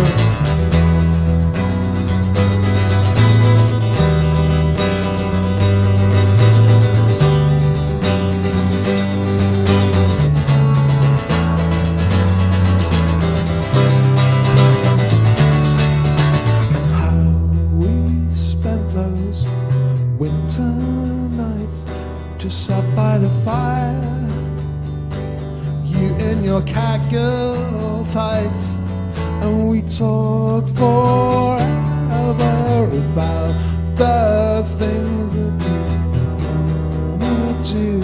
And I was so sure, well, when all your dreams came true, we'd still be together. You moved away and I didn't mind, 'cause I'm one of the things that you left behind. Tell me it's true.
Yeah, I have missed you so much.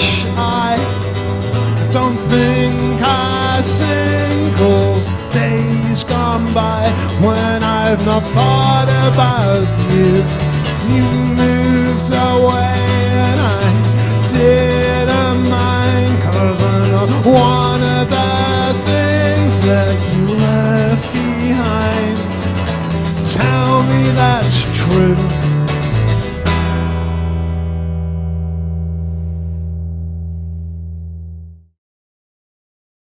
Hello, here we are again, song number 4, is it this? You might have noticed a little bit of a realignment here, because this Cinerama acoustic's getting better every year as well, and now we've got a glockenspiel, which Nick's played it before, but Melanie's going to play it now. What song are you going to play it on, Melanie? Well, pray tell. I'll tell you for why. So, this request is from Jennifer Aston. I know that name. She bought some Such More Hands stuff from me. That's nice. Anyway. Stop plugging your own group. Anyway, what she said was, while I'm excited for any Cinerama material, I actually got into this material first, long story. It would be a pure treat if you could give Sly Curl an outing. It was through my shock discovery that the much-missed Sean Hughes was on this track, and that's what led me down the rabbit hole. I was going to say, yes, Sly Curl was originally on the LP Disco Volante in 2000, and Sean... No, it wasn't actually. It was on the B-side of Lola... Can't even read my own notes. On the B-side of the Lola Brigida single in 2000. And Sean Hughes, a friend of mine, did the narration on the end. So I'm going to have a go of it tonight. It's not going to be anything like as characterful and moving as his, but sadly he's no longer with us. So we miss you, Sean. This is for you and for everybody else. It's called Sly. I think we've been joined by another member as well. What's Doris going to play? Doris, what are you going to play? I don't know why I'm talking to a dog. Really. Oh yes, we talk to dogs, don't we? Right, okay. 1, 2, 3.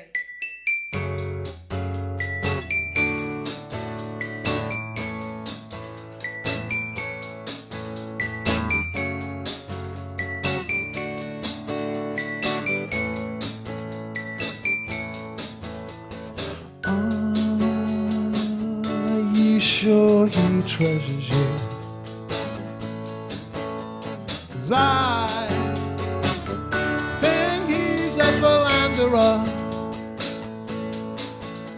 He didn't close his eyes when he kissed you. And I know he's seeing other women too. Whereas I've loved you and thought of you ever since the day I drove you into someone else's bed. I'm still not sure how. You'll see new me. You used to say I never listened to a word you said. Well, I'm listening now.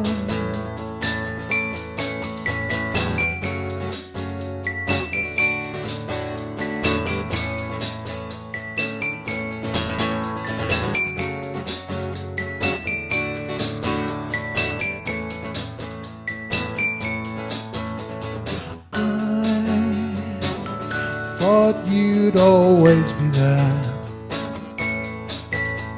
and I woke up and you were gone. I still remember all the games we played. Losing you was the biggest mistake I made, because I've loved you, thought of you ever since the day I drove you into someone else's bed. I'm still not sure how. You'll see the new me. You used to say I never listened to a word you said. Well, I'm listening now.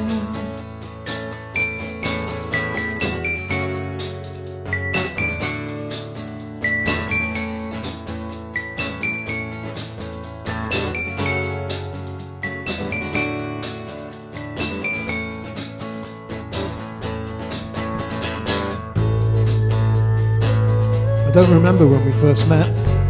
She was just always there, small and neat, with a slight curl to her lips that drew me in.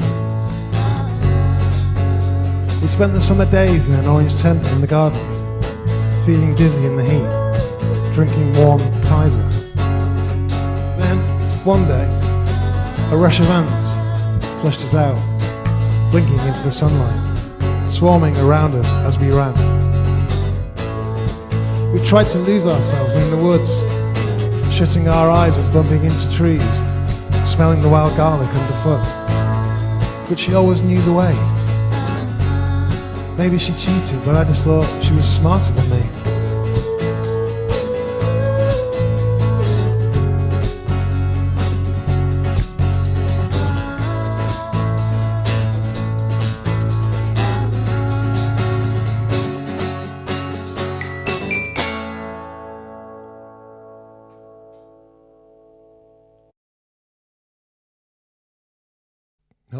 Hello, we're back with song number 5.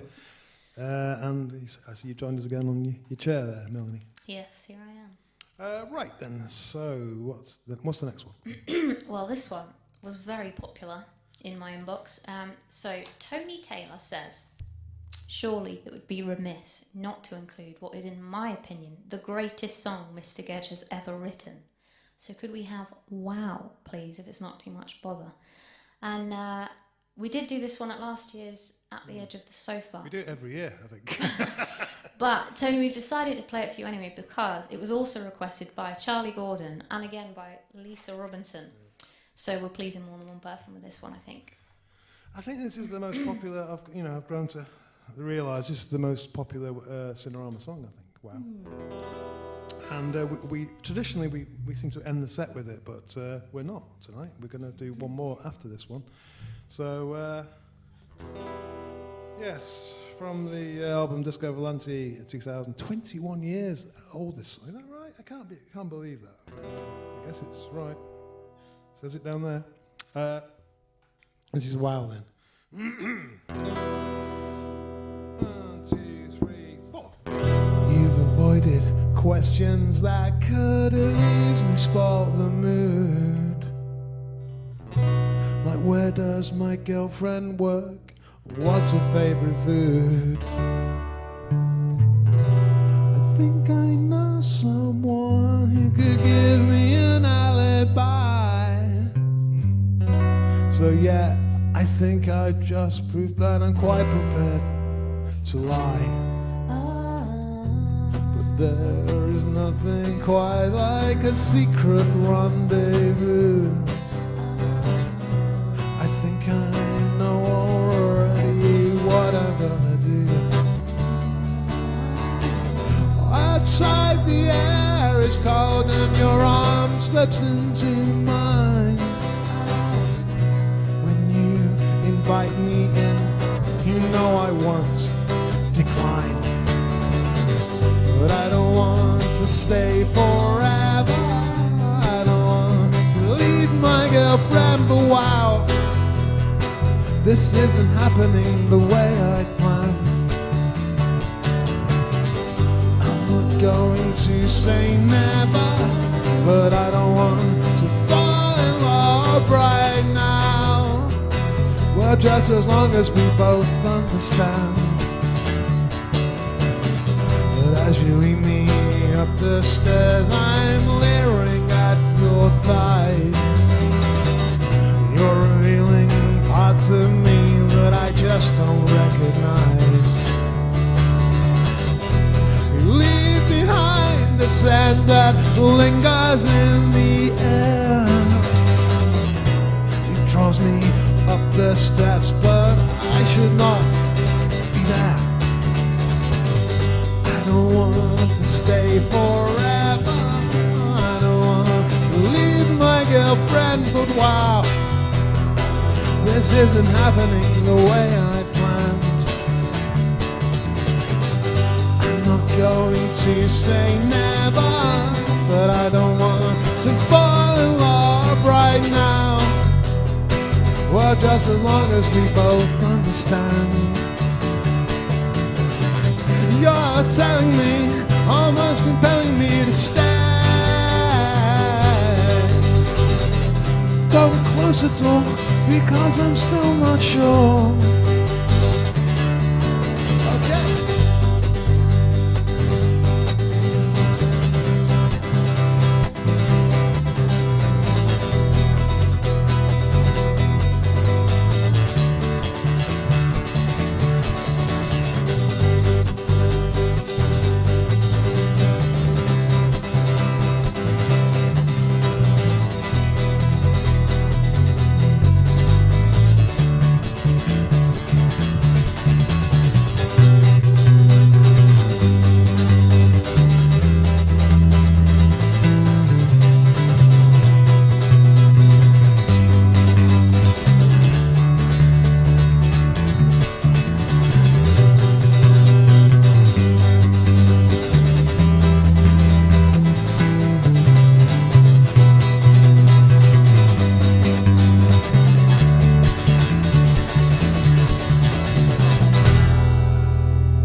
So we're at the end of this little mini Cinerama concert, live acoustic session, whatever you want to call it.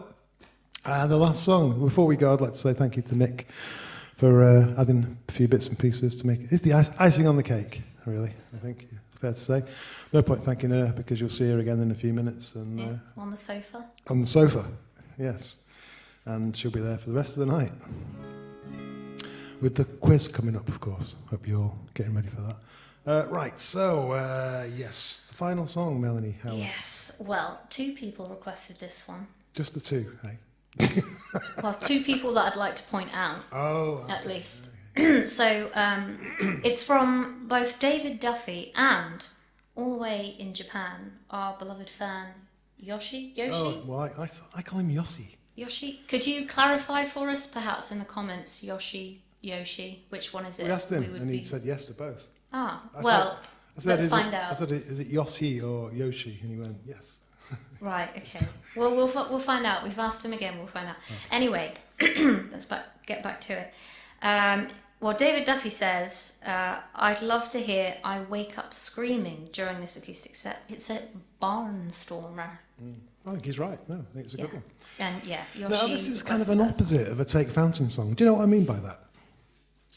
I think I do, but I think you're going to tell go me on, anyway. Go on, let's No. Tell me what you think. No, I don't know, actually. Like, you think you know. Like, you can't tease it like that and then say, oh, no. It's the opposite to a Take Fountain song because Take Fountain's the wedding present. Yeah. And this is Cinerama, so yes. It already is the opposite to Take Fountain song. Kind of, but there's something more specific than that. Well, I'm not going to know that, am I? I thought you seemed to think that you knew. No, is that what you're going to say? One's a Cinerama song and one's a wedding present song? Well, yeah. What it is that Take Fountain started life as a Cinerama LP. Did yes, you know I that? knew that. I did know that. So it was all going to be Cinerama. We started recording it. We did some Peel sessions, etc., etc. And then gradually it became a wedding present record. Yeah. This, on the other hand, was recorded as a wedding present song in a wedding present session. I think when we did, it must have been Valentina, I suppose. But then we just thought it sounds more like a Cinerama song. It's all those vocals, I think, probably. Don't know what it was. It felt like a Cinerama pop song. So it became a single, and then it's on. Yeah, it's only been on the 7 Wonders of the World, which is out of print now, I think, but it's probably on Spotify. I Wake Up Screaming, the title of a 1941 film noir starring Betty Grable and Victor Mature, in case you're interested. That's where I got the title. Right, so, yes. You're going to count us in. Pardon? You're going to count us in. I am going to count you in. Don't worry. I'm just getting my note. This really. 1, 2, 3. Had this really bad dream where my girlfriend's not my girlfriend anymore. Well, not like before. She takes her iPhone into the bathroom and thinks I don't know what is going on. When she's in there texting someone.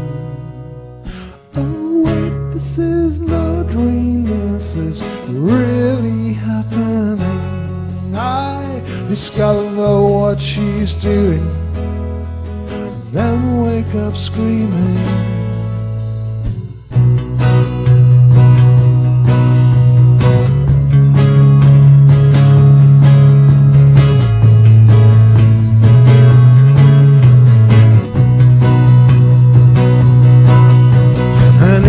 Dream, I know what he looks like. I know the kind of man she's always chasing. I know her taste. And in my dream I picture her all curled up with him like she does with me. Oh, that's what I see. This is no dream, this is really happening. I discover what she's doing and then wake up screaming. What point did she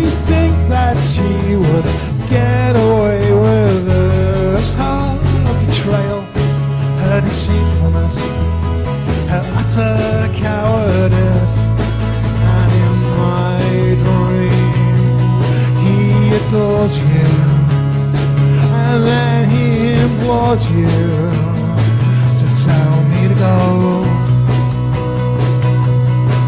because he can't get enough of you. Thinks he might love you, little does he know. Take it out.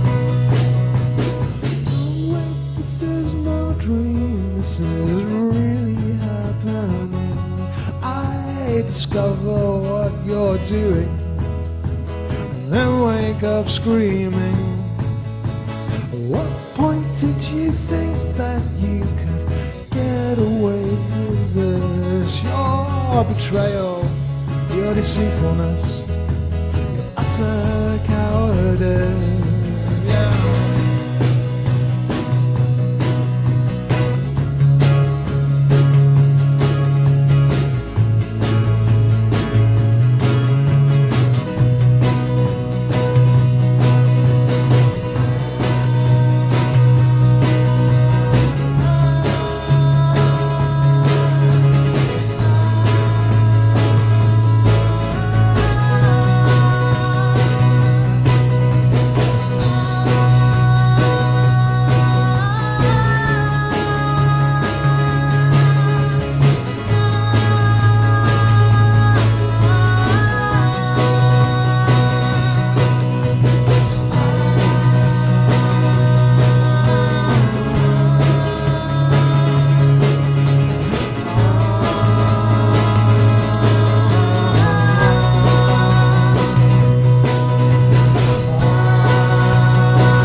That get longer and longer every time we do it. Thank you very much. See you in a minute. Thank you.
This man is searching those places that's home.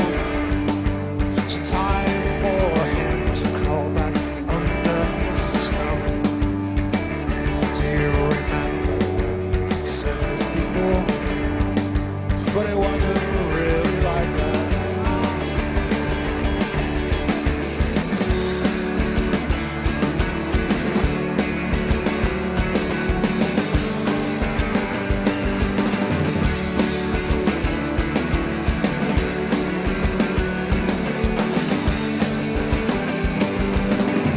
Not even sure if we can still be just friends. Oh, you stopped me once and you could do it again. Oh, you're right, changed from before. But it wasn't really like that. Just listen now instead of thinking over things instead. Years and years ago, I stole, of course I lied. Yes to you, but you must see why. You couldn't just be told. There were some things I had to do. Say that again and I'll kill you.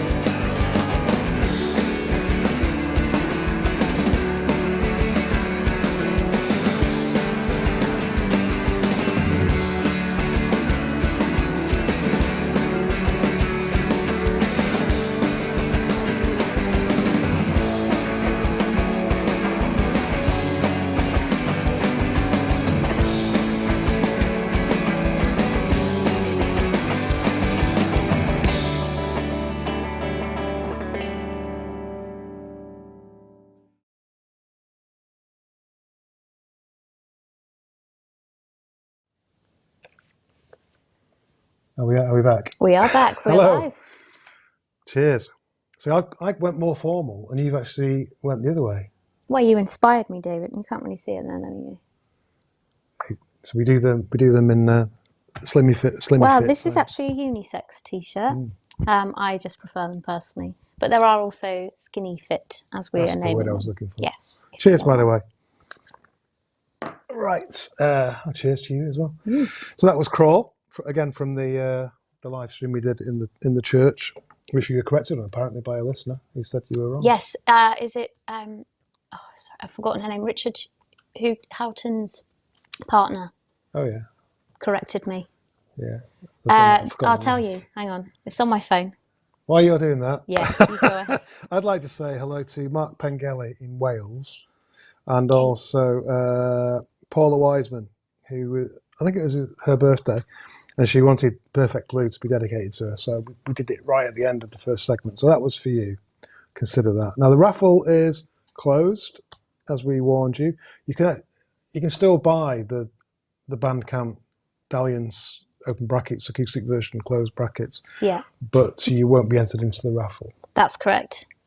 It was Kate. Oh, okay. Sorry, I forgot your name, Kate. How did I do that? But apparently, It's the pressure of live TV. It Melanie. is. We're all I know. feeling My it. ears falling out and everything.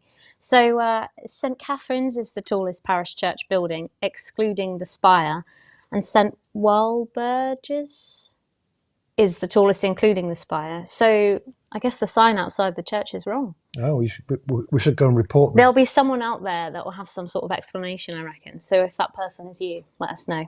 Well, thank you, Kate, for bringing that to our attention. That's an important thing we've had to cover there. It is. Okay. So, yes, of course. This half of the programme is all about Carl Catheria's wedding present pub quiz. That's true. So- Well, half of this section, really. Well, yeah. There'll be lots of other bits in Oh, yeah, between. sorry, Yeah.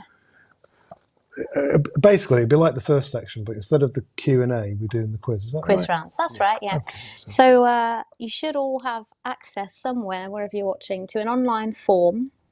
There's a link in the Facebook description. There's a link in the comments.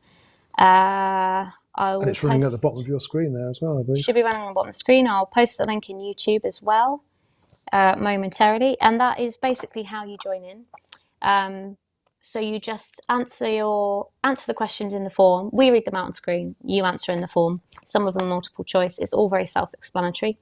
And Carl at the other end, up in Glasgow, gets all the data collated, together. Yeah. Shows us who wins. And there will be prizes as well, actually, we Oh, decided. yes, there are, yeah. Not quite as drastic as the raffle prizes, but we're going to give you a Such Small Hands test pressing, I believe. Yeah, I've got one left, which I'm throwing into the And prize. I'll send you a signed copy of my autobiography in comic book style. There you go. We mentioned it earlier. There's one more little prize in that bundle as well, isn't there? What is that? The documentary made about George Best. Oh, yes, you're is absolutely right. either soon to be or now available, It's now available to download. to download and to stream, I think. Yeah, and Andrew is kindly throwing in a free download code for that. Oh, yeah. So that's a triple. There's only one winner, I believe, though, for the raffle. Yeah, so one winner gets those things, You and get that's everything. it. So not the raffle, the quiz. The quiz. There's so many Let's things. not confuse people. Yes. Yes. Right. I like your intermission film, by the way. Oh, thank well, you. actually, Jessica filmed Well, you it. and Jessica provided I provided the music. content, and I just. I was the star of it. I just put it together. Yeah. Really. But it's a rainy day, unlike today. It was gorgeous. But who cares? Because we're all inside watching this, aren't we?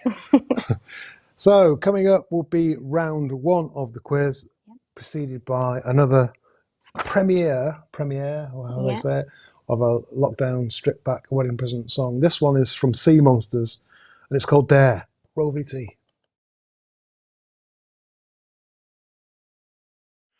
And there's one more thing, just come inside. No, I'm all alone.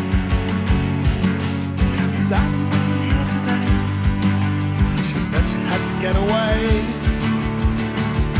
It's on your right, just by the telephone. She promised that you'd try and ring.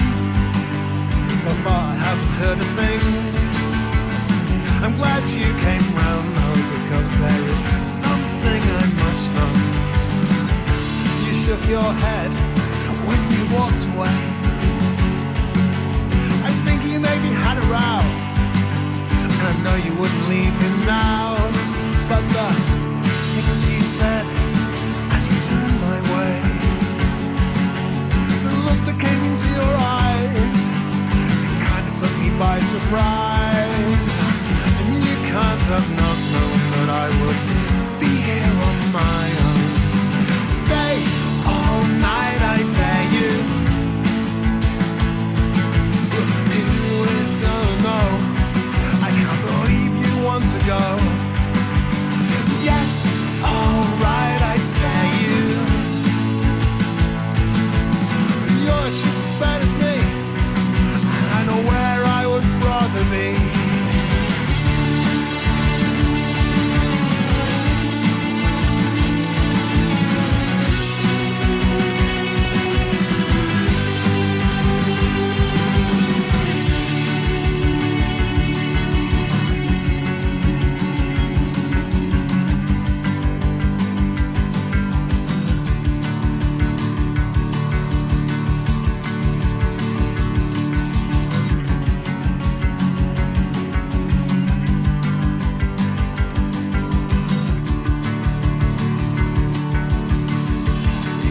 John, won't tell him anything.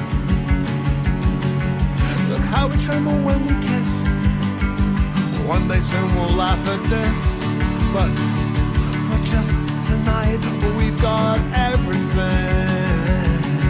So stop listening for the door. I told you where she went before. Nothing can go wrong if you're not here too long. Stay all night, I dare you. Look, who is gonna know? I can't believe you want to go. Yes, alright, I scare you. But you're just as bad as me, and I know where I would rather be.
That was Dare. And he's locked in. That was a fun one to do. Yeah, I think we should definitely do another album, maybe a volume 2, like I said before. I should mention, by the way, Lee Thacker, who's watching on YouTube, I think he said. He is. He did all the drawings. I didn't do any of the drawings, just in case you think I'm claiming. Yes, he does all the illustrations for the Singular comics that you did previously as well. Yeah. And he has some bits on Bandcamp, things he's drawn, hasn't he? He does. Yes. Wedding present related things. Right, time for the big one. Yes, so everybody I feel like ready? I can relax now. The questions are not for me. That's true. You can relax, David. This is pressure's on for me now. So, yes, okay. Get your forms ready. We're going to start the quiz now.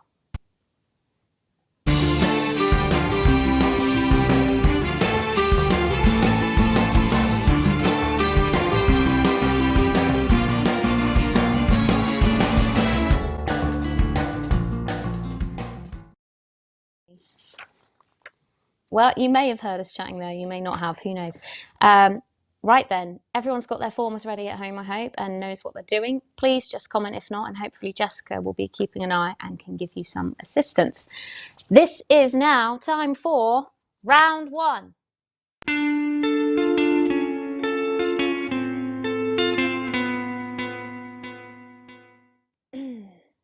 Yes, name that tune, the intro's round. This is where he plays it and we do that to stop him. Yeah, that's true. And people have to guess what the song is. That's true. Yeah. So we are going to play you a little piece of music from the intros to some wedding present songs. Just type the name of the song into the form and then you submit it when the round ends. Is that how it works now? Yes, I think so. Can I just say as well, all the songs are one-word answers, I believe. There you go. So that might help you along as well if you're getting stuck. So there's going to be 10 questions and I'm going to give you the first one now. This is question 1 on the form coming up. You'll hear it any second.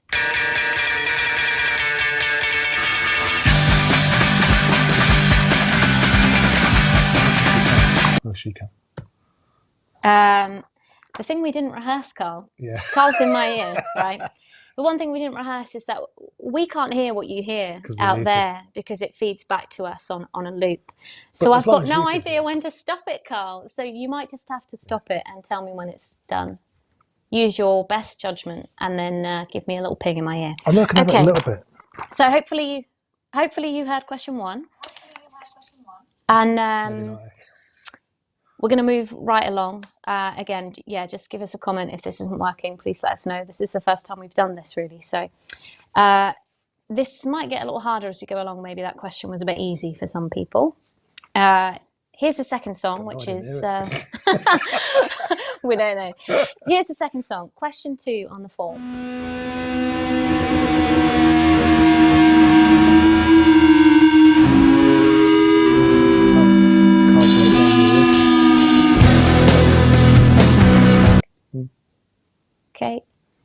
Okay, so I'm told it's stopped. Now get your answer down. We're going to move right along. The third wedding present song. Question 3 on the form. We have...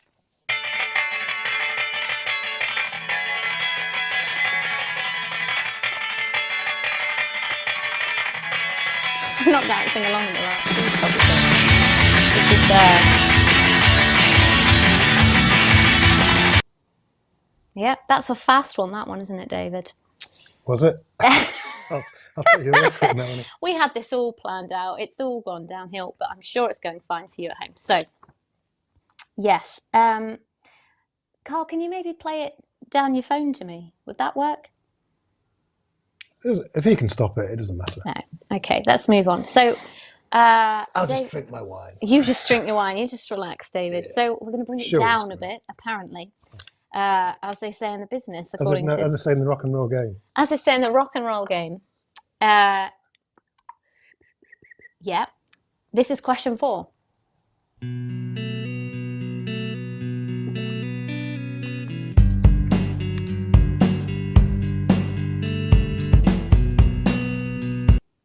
There we go. That's all you get. Put your answer down. Give it a guess if you don't know, because... we'll read them all. It might be entertaining for us to see what you've put down anyway. So then, this is the final song in the wedding present section of this round. Coming up, so this is question 5 on your phone.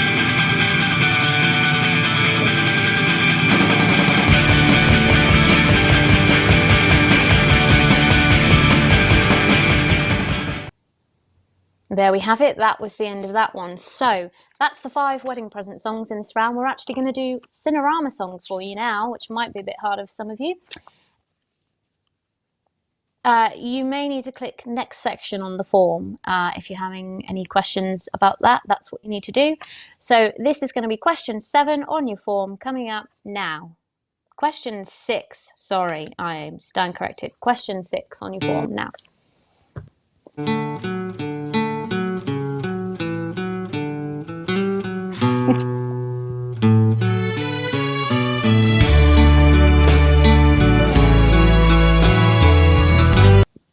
Okay, great. Thank you, Carl. That's that one. That was question 6. Give it a guess if you don't know.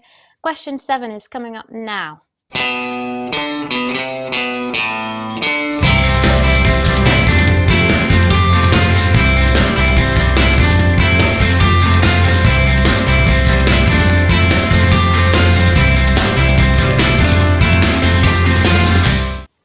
Okay. Yeah. There we go, that one's done. This feels a bit bizarre because we feel like we're just idly staring into the camera because we can't hear it, but I'm sure people at home can hear it, I hope. So moving on to question 8 on your form. Here it comes now.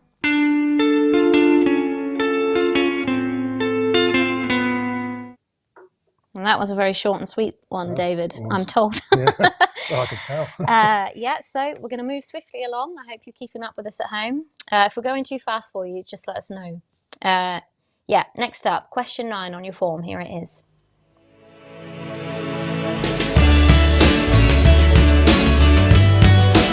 This is the only round that's going to like inspire you to get a bit more conversation.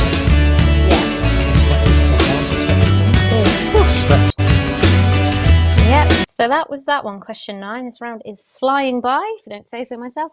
So that might be a little clue to the answer to this final question, which is question 10 on your form. Coming up now.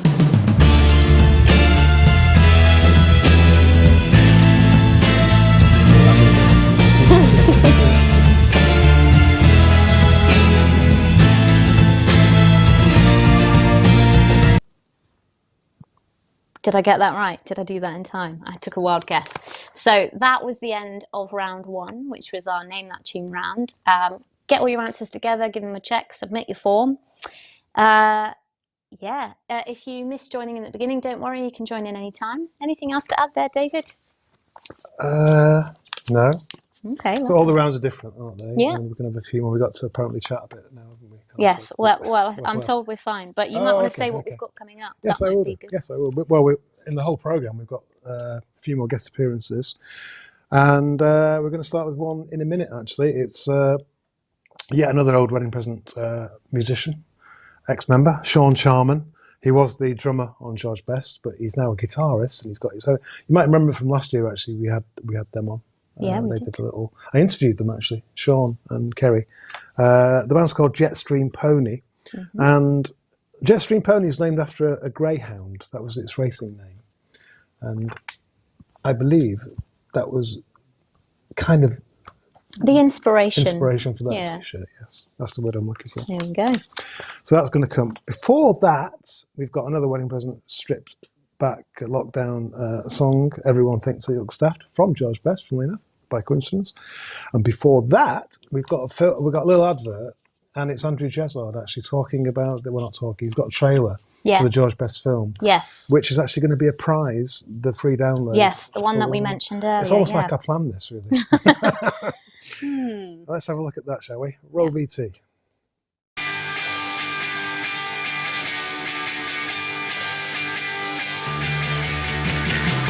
You know, from a very early age, I felt like I was drawn to this culture, and I just felt like I needed to be in the group.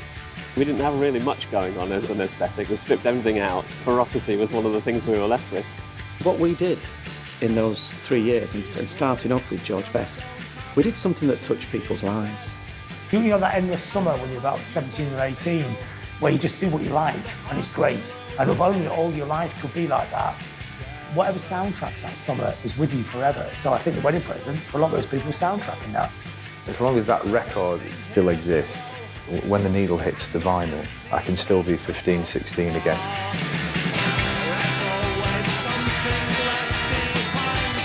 it all kind of seemed obvious, you know, to write about this relationship that ended and the reasons why it did, and the jealousy and the lust and the betrayal. I knew that David was sad, but you know what? I did not even realise ever that the lyrics were about me. The wedding present from their LP, George Best, and more tracks from this excellent LP later in the programme. It's the greatest breakup album of all time, bar none.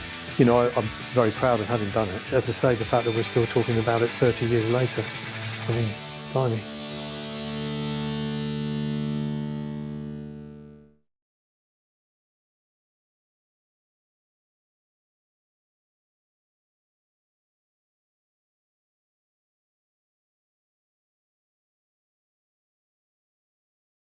Why do you catch my eye then turn away? I thought we'd said all the things we had to say. Sean said he saw you holding hands with your new friend. How does it feel to know you've just won again? Don't give me that, because you were seen. Everyone thinks he looks daft, but you can have your dream.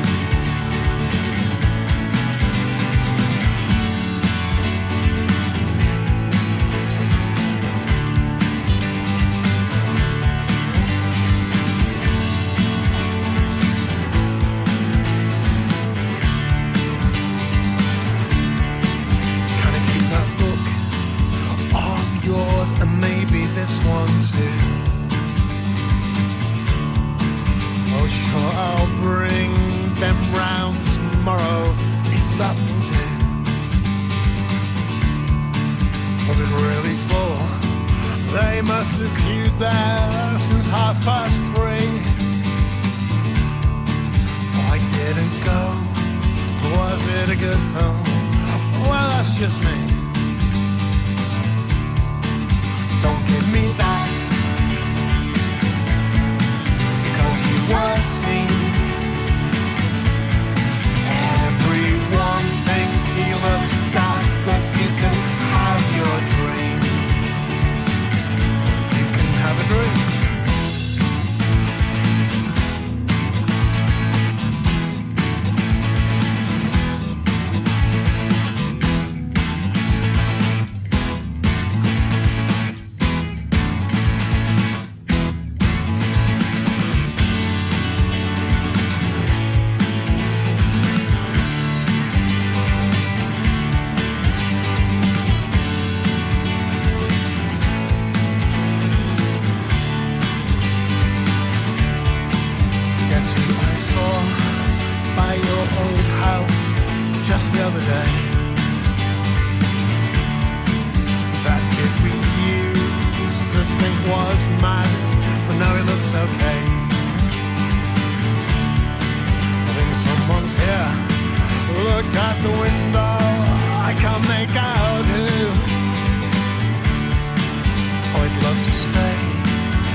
Everyone thinks he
I'm Kerry from Jetstream Pony. And I'm Sean from Jetstream Pony, and formerly of this parish. Here we are at the edge of the sea. And speaking of the edge of the sea, how many times have you been to the edge of the sea? And I don't mean this edge of the sea, I mean the edge of the sea that takes place at the Concord 2 every August. I've been quite a few times actually. I think DJing the first time, played with the fireworks, which was a lot of fun. And then, I remember that year, that was a good year. Yeah, we were a bit nervous to be honest, but we got through it. And then of course Jetstream Pony played a few years ago. Yeah, yeah, that was a lot of fun. Yeah. Yeah, do you remember anything about that in particular? Let's see. No, except for that it was a lot of fun. You don't remember we were in the bar and we were all on the line? Oh yes, Yeah. that's right. Yeah, quite a narrow stage. Yeah. No, that was fun. No, that was fun. And actually, I'll tell you what happened the following year as well.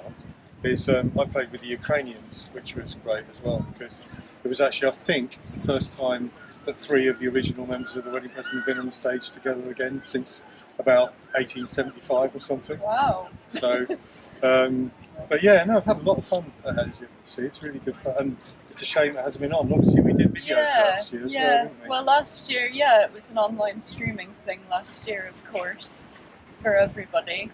And yeah, unfortunately, this year as well, because of COVID. Well, we haven't been able to do a video this year because obviously you and Beth have been in the States, haven't you, over the summer? Yeah, been away. But anyway, but we hope you're having a good time, and good luck with the rest of it.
Jetstream Pony there with Sean on the guitar and Kerry on the bass. And Kerry is the reason why the Cinerama's first single was called Kerry Kerry. Yep. I think we talked about that last year as well. We may have done, We're yes. repeating ourselves here. Thanks, Sean, for doing that, and Kerry, and the rest of Jetstream Pony. And also, I should say thank you to Andrew Lercook, who up in Leeds, my friend for many years. He's done all the put all the videos together for the Wedding Present lockdown and stripped back songs. Basically, we recorded them in our various houses or whatever, and we filmed them and he put them all together. He's a professional editor, which is why they look so good. And he and his team also were the film crew for our most recent live stream at the church that we've mentioned so many times before today. Tallest in the world, who knows? Yeah, so that was him and his team. Very clever. Yeah. So, round 2 of the quiz, I believe. It is time for... Hope it's going to be as exciting as last time. Oh, it will. Hopefully it will go a bit better than last time, than the last round. Yeah, okay, ready, Carl? This is round 2.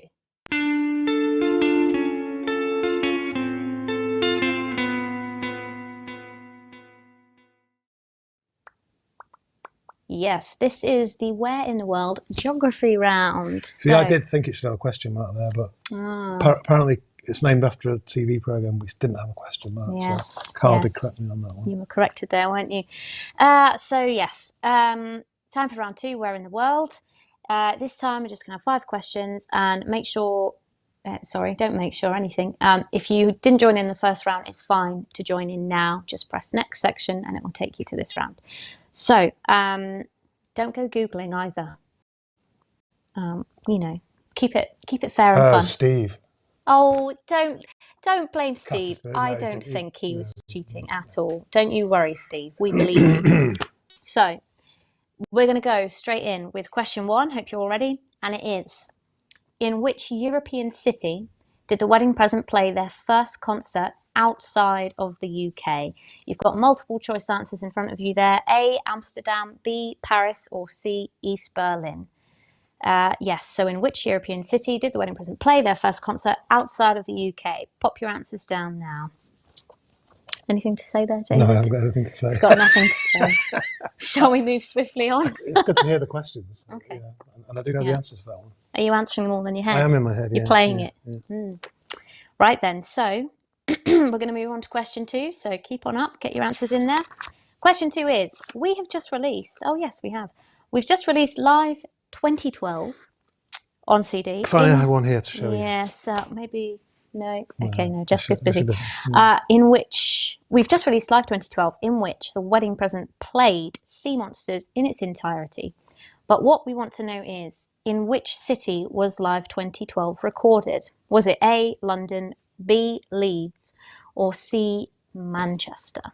So and we are planning to play Sea Monsters live. It's the 30th anniversary this year. And we did obviously have a load of concerts planned. We did. And we are planning to do them from October onwards. And they will carry on into next year now. Yes, well, let's hope. Yes, okay, ready then for question 3, everybody. Here it comes. In which American city was Larry's, the former supermarket, memorialized by its inclusion on Take Fountain? Was it A, Los Angeles, B, New York, or C, Seattle? So that is, in which American city was Larry's, the former supermarket, memorialized by its inclusion on Take Fountain? Take your pick. Yes. I think you've mentioned that before in one of these things we've done before. You've talked about Larry's and where it came from, possibly. Anyway, I hope you're all ready for the next question at home. Please let us know if anything's coming up a problem. Right, so we're going back a couple of years now for question 4. Yes. So here it is. In 1983, John Peel gave David and Keith Gregory a lift home from a venue in which he'd just been DJing. But the question is, in which Yorkshire spa town was that venue? Your choices are A, Scarborough, B, Ilkley, or C, Harrogate. This might be a bit of a tough question for some of you. Not for readers of this book. Well, yes, there we go. Also, I did tell the story when I was a guest on John Peel's This Is Your Life. You'd be too young to remember This Is Your Life. Do you know what This Is Your Life I used to watch that. Yeah, I used to watch that. I loved that show. Okay, I thought it might have finished before you were. Does it still? Do they still do it? I guess think not. So, no. Let us know, viewers. Is it still going? Don't think so. Right then. So they give you the big book. They do. I really want a big book. See, that's what I want at the end of my life. Yeah, they're fake though. Those. Yeah, probably. It's TV, isn't it? Yes. Right. Okay. Let's move on. Sorry, getting a bit sidelined, aren't we? Right. The final question in this round is, I believe this is question 5. Yes, question 5 on your form. Which Southern Hemisphere country did the Wedding Present play for the first time ever in 2012? Running theme there of that year in this round. Was it A, Australia, B, New Zealand, or C, Indonesia? Was that a mastermind cough there that you did? just gently clearing my throat. Is that a clue? No, it wasn't a clue to at your all. secret But watcher out there. I'm going to cough on the answer to get that prize. Who wants the George Best no, award? no. It's all above board here. But I should mention that the reason I specifically said Southern Hemisphere, David, is because, you at the time, also played for the first time that year in Slovenia. Right, okay. So that's definitely not the answer, is what I'm saying. Okay. Well, it's not on the multiple choice, is it? No, but just to confirm. Right, so that is it for round 2. So get your answers done, submit your forms, and we'll move on to what's happening next, David. What's happening next is the Wedding Present are going to perform a locked down and stripped back version of a Cinerama song. Oh, how exciting. One that everybody always knows because we always seem to do it all the time. That's So true. there'll be It no gets surprises. requested a lot, It though, does get doesn't requested a lot, and we did a nice little version. I believe Terry's back on this one as well. She is, yes, Terry she Castro is. over there in Los Angeles. I did mention this is a very international event. We've had people from videos and films and messages from all over the world, and now we're going all the way up to Derbyshire. Roll BT. Hi, I'm Andy Dawson. I'm stood at the edge of the cave in the Derbyshire Peak District in Castleton, which is just down the road from where I live in Buxton. Just wanted to say basically about when I first went to the edge of the sea myself in 2015, 6 years ago. I was 55, yes, 55, a late starter, but I went down on the train and I went on my own, and I arrived at the legendary Concord 2 Club on the front, the old Victorian ice cream parlour. I was in amazement of the venue. So the first day I was there at the edge of the sea, I didn't know anybody at all. I was on my own. However, the next day I came across a group of 5 lads from London who invited me to have a drink with them and have a chat about the wedding presents. 5 lads took me under their wings, and it turned out that this was their first at the edge of the sea too. After plenty of drinks and fish and chips down the front with them, they looked after me all that day, and I'm really appreciative of that. They just seemed in awe that I'd come all the way from Manchester, well, Glossop, to Brighton to see this band, The Wedding Present. And cheers, and I'd just like to say thanks a lot, Andy, Wallace, his brother Chris, Steve, Jason and Lee. You've all been brilliant mates over the last 6 years.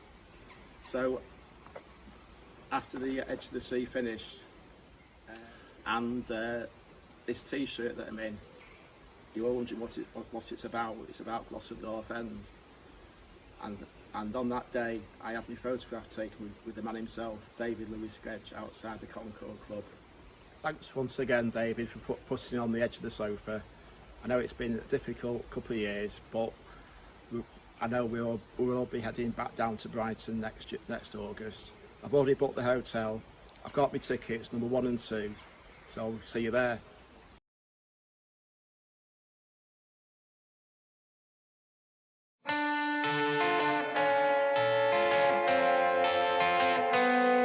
By the way, I'm sorry for calling you loose, but look who you chose to seduce. Okay, well none of those things I said were true. Now I regret continuing with the pretense, because it just doesn't make any sense. Because I'd still like to be well friends with you. So please don't ignore me, that'd be really the end. I just lost a lover, I don't want to lose a friend that would be careless. That would be careless. But I'm not still in love with you. No, I'm not still in love with you. I'm sure that together we can make this work, as long as I stop being a jerk, as long as you stop indulging his every whim.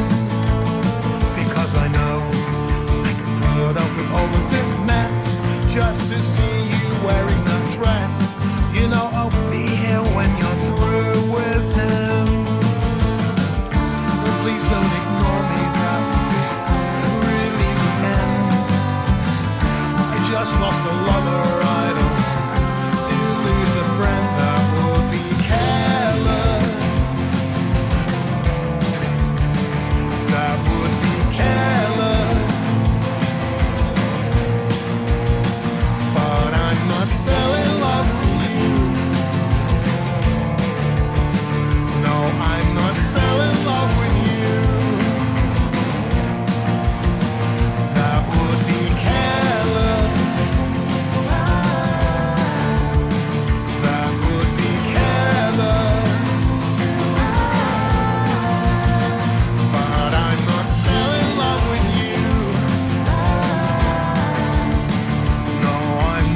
Here we are, live on the edge of the sofa.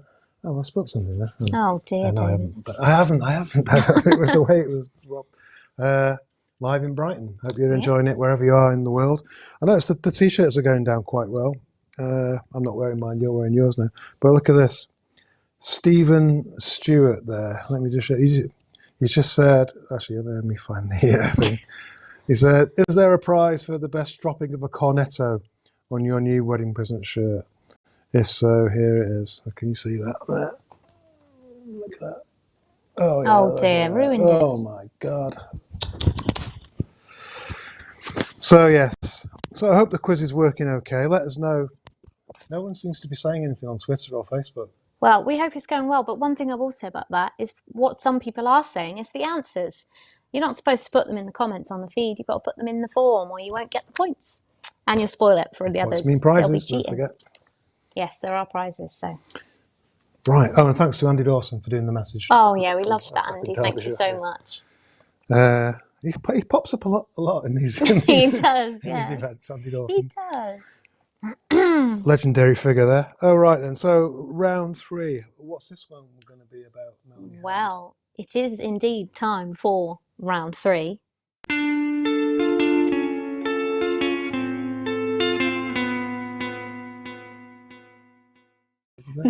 Can they hear us? Yes, it is the blankety blank missing lyrics round. I was singing the theme tune there. You were singing the theme I'm probably tune. too young to know that program. I know that theme. I know that program. It's my theme now, isn't it? Everything. Yes. Okay. Anyway, let's move on, shall we? Let's explain round 3. So the blankety blank round, we're going to show you some lyrics from 5 wedding present songs and then 5 Cinerama songs. And there's one word missing in each. All you have to do is type that one missing word into the form. If you don't know, take a wild guess, say something funny. We will be able to see all the answers at the end. So if you want to entertain us, then feel free. So as long as everybody's ready at home and knows what they're doing. How would we ever know if they're ready? Well, hopefully someone's going to respond in the comments. Somebody nice. I'm sure you're all nice, but let's just go. Let's go for it. Question 1. So this is the first of the 5 wedding present songs. I must have walked past this doorway 30 times just trying to catch your blank. And that is from A Million Miles. So that might help you out there to know what that's from. Pop what you think the answer is down. Moving swiftly on to lyric number 2.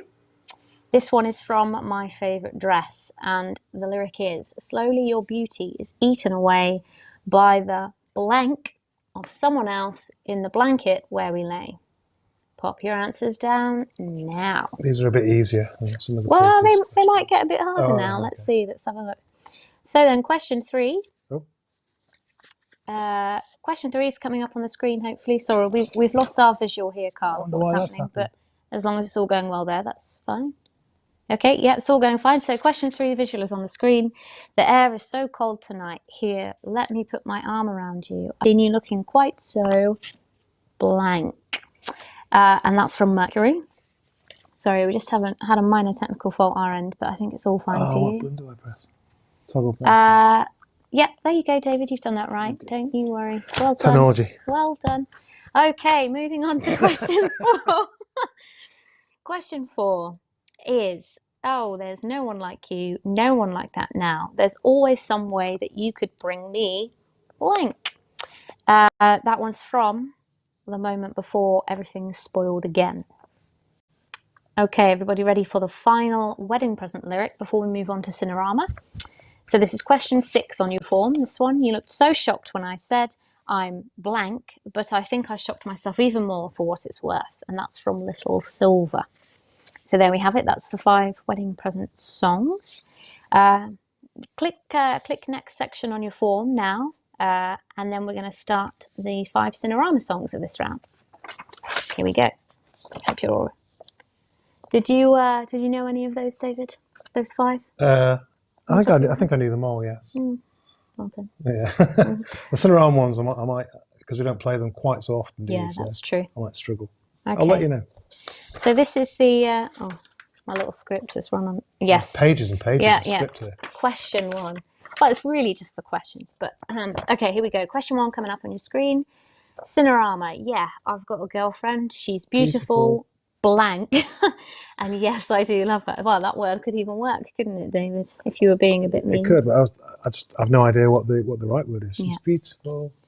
Well, don't sing it out loud, or they'll all know. So that was from Hard, Fast and Beautiful, Cinerama. Moving on, question 7 on the form. Here it is. Because we're your blank, yeah, women just as much as men, no one can take their eyes off you from 146 degrees.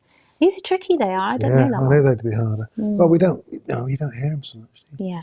Okay, question 8 then, coming up. I just can't think clearly. It happens when I'm in your arms and my heart is pounding. How blank is this sounding? Yeah, I know that one. And that's from Your Charms. I like that one a lot, actually. I know that one. Yes. Let's move on. Question 9 on your form then, everybody. Here it is. We bought H&E because we thought it was dirty. It's strange just how blank it all looks today. That's obviously You from... didn't know what H&E was, did you? Well, no, I didn't in the rehearsal Because yesterday. that's the 1970s. Yes. Health and efficiency, that one is from. Okay, the final question in this round then, and we'll move on to something else. Yes, question 10 on your form. Here it is. Then we lay on our backs and made pictures with the clouds. I tasted the ocean when I kissed her blank. You could get a bit creative there with your answer if you wanted, I think. I think Carl there is setting people up for creative answers there, I think. So that is the end of the round. Just remember to make sure you press submit on your forms. Yeah, let's see how you've all done later on. So what have we got next then, David? Well, Terry Castro has finally... She's appeared in a few of these videos so far, as we've seen, playing some of the songs. I'm excited for this bit. She's going to do her own little segment. It's going to be 2 songs, I believe. A little message and 2 songs.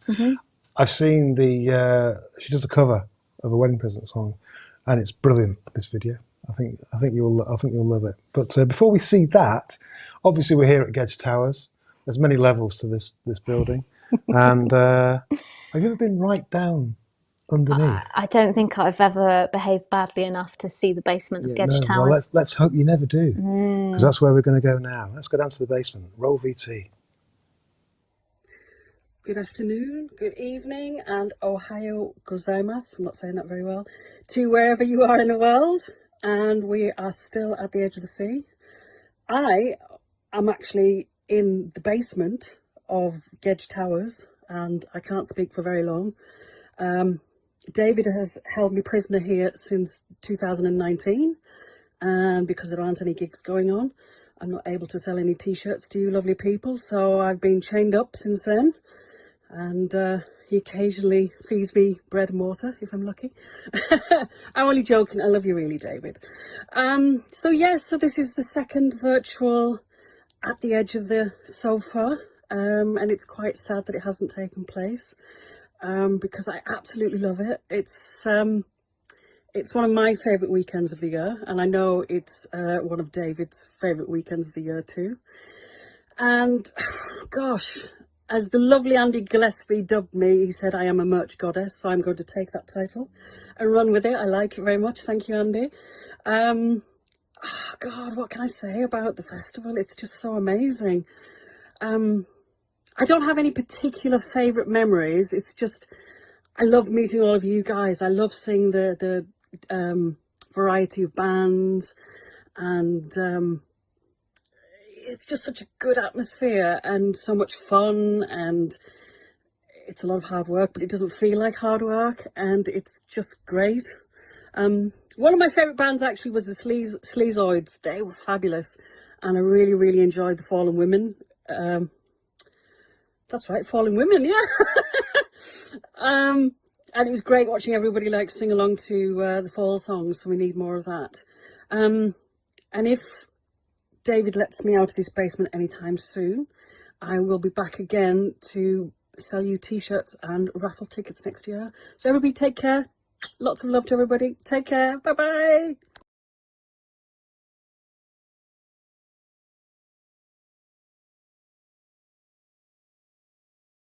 Greetings, I'm Terry de Castro, a former bass player for The Wedding Present, and I'm so pleased to be participating in At the Edge of the Sofa 2021. The first time I played this festival was back in 2009, the first ever At the Edge of the Sea. Today, you're going to see a video of one of my favorite ever wedding present songs, made with my friend Will Thomas from Dive Index.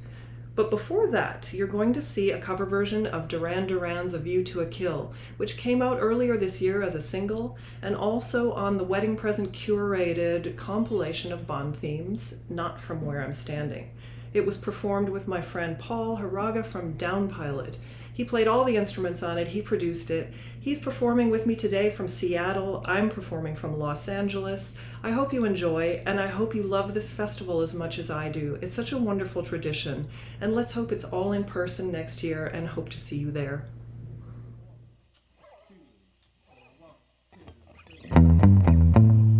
Meeting you with a view to a kill, face to face in secret places, feel the chill.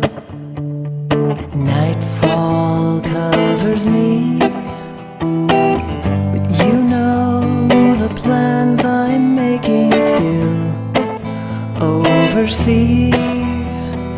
Could it be the whole earth opening wide? A sacred why, a mystery caping inside. We can why until we dance into the fire. That fatal kiss is all we need. Dance into the fire to fatal sounds of broken dreams. Dance. The choice for you is a view to a kill. Behind the shades, assassination, standing still. First, crystal tears of fallen snowflakes on your body. First, time and years to drench your skin with lovers' rosy stain. A chance to find the phoenix for the flame.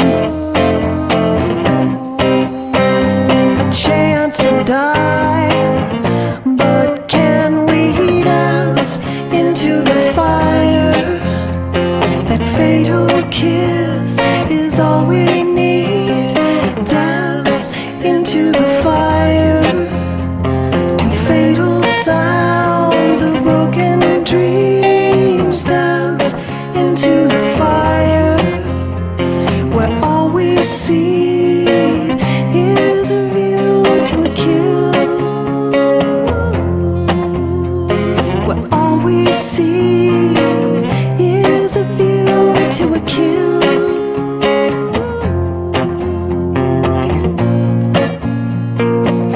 Is a view to a kill.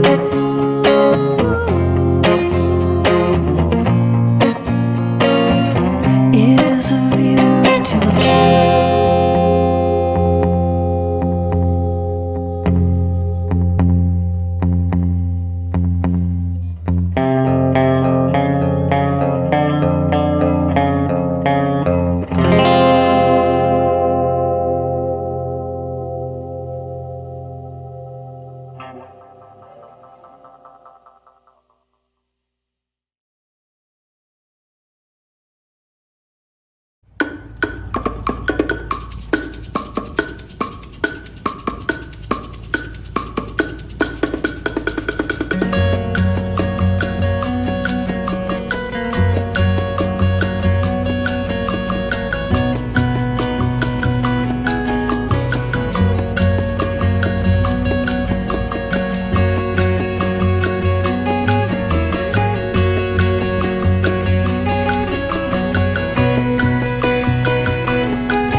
Walking home, we fled across the fields until we were alone, to a bridge that stood close by the sea. The day that we spent there is ours eternally. I don't have to tell you, I'm sure you understand. The first who lay beside me made me what I am. Oh, you made me what I am.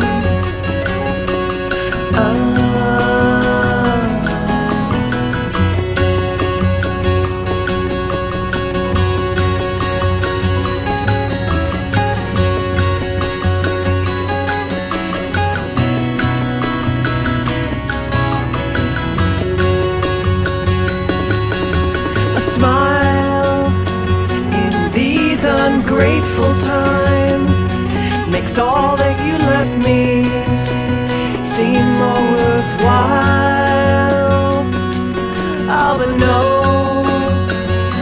I couldn't really dare to show how much I miss you. Isn't that unfair? I don't have to tell you, I'm sure you understand. The first who lay beside me made me what I am. Oh, you made me what I am. And no matter how it ends, you should always keep in touch with your friends.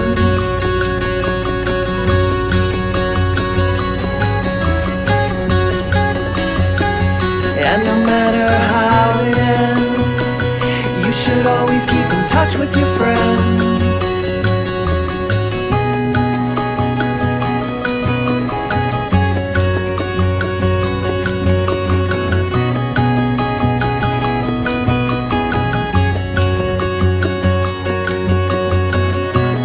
Oh, you should always keep in touch with your friends.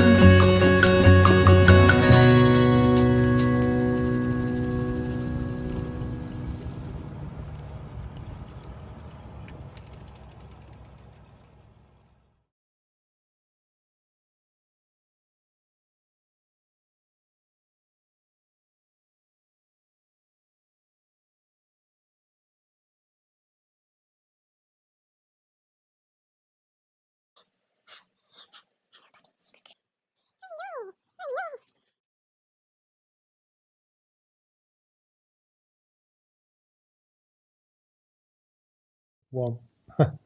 Oh, there we are. We're back. Yeah, I tell you, that was a great video. I think that's the best video, Love that video of the so day, much. isn't it? Really. It's such a smart idea and so simple as well, but really effective. Well done, Terry. And Paul Hiraga. from Down Pilot as well. That was a really great collaboration. And the cute little dog, Bee. B. Doris, you've got a bit of Doris, you competition. missed your friend. I noticed you're not really featuring in this year's edition. Is it past you now? You're over it. She looks a bit bored. I should pop down and see how Lisa is in the basement. I've not been down for a few weeks. You probably Thank you, should. Lisa, for doing that video. Right, round 4. Yes. What Yes. pleasures So in store for us? we are about to start round 4.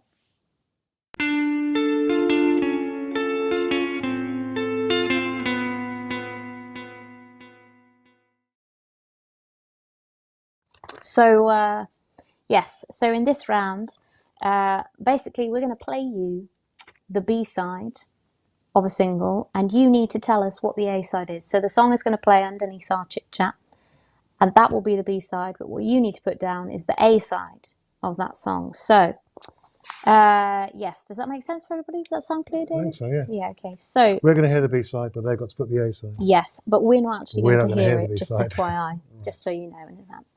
Right, so for question 1, the song you're about to hear is At the Edge of the Sea.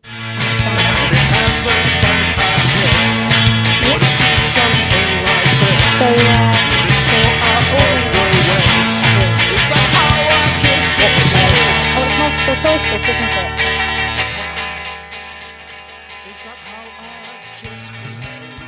Okay, sorry about that little glitch. Yeah, so we want to know the A-side. Was it A, Once More?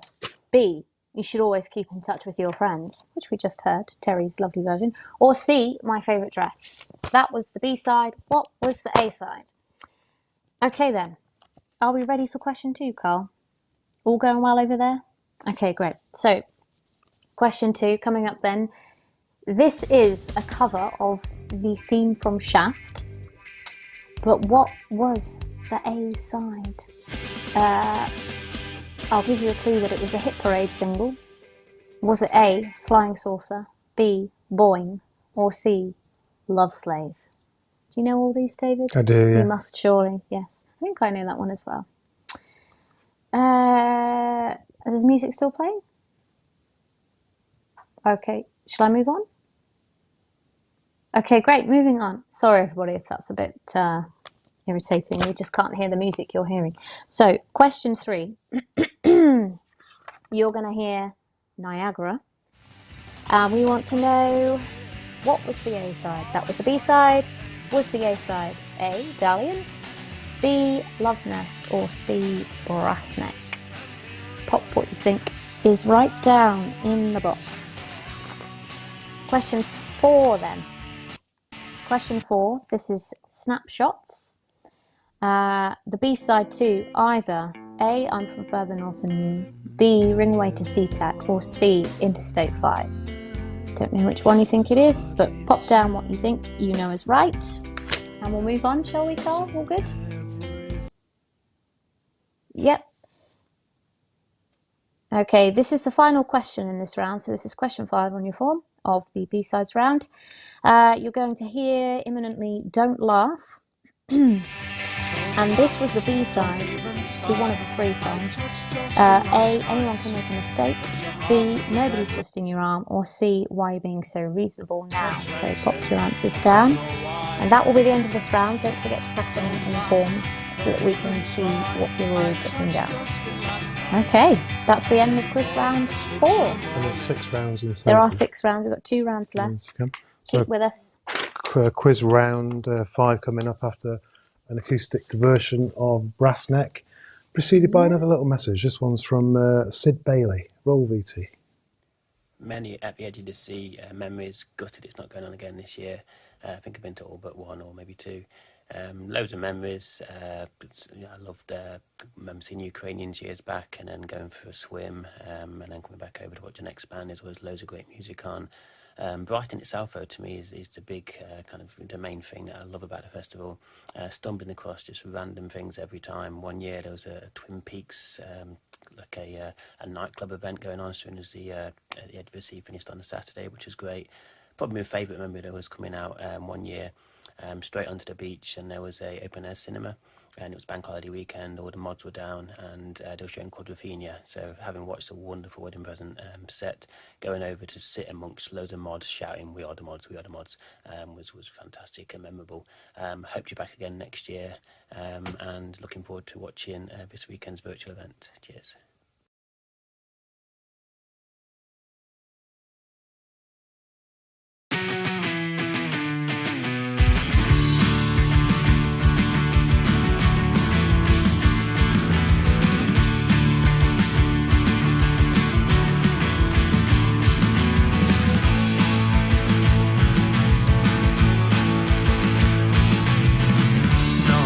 That letter to ask you if the end was worth the means.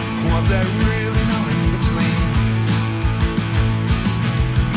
And I still don't feel better. I just wondered if it could be like before. And I think you just made me sure. But that was typically you. And I might have been a bit rude, but I wrote it in a bad mood. Not being funny with you, but it's hard to be engaging when the things you love keep changing.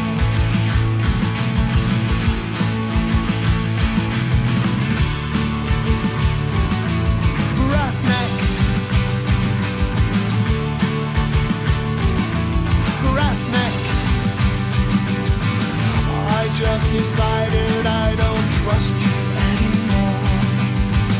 I just decided I don't trust you anymore.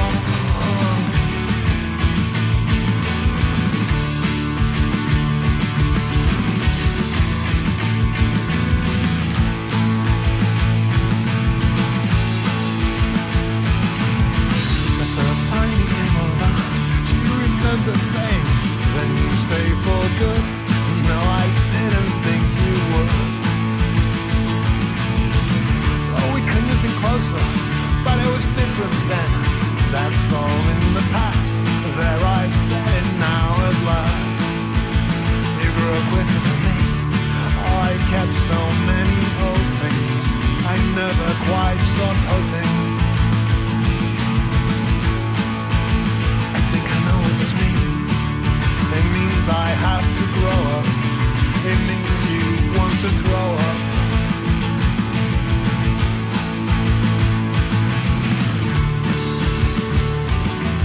Brass neck, brass neck.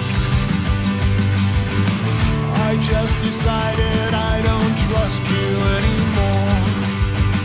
I just decided I don't love you anymore.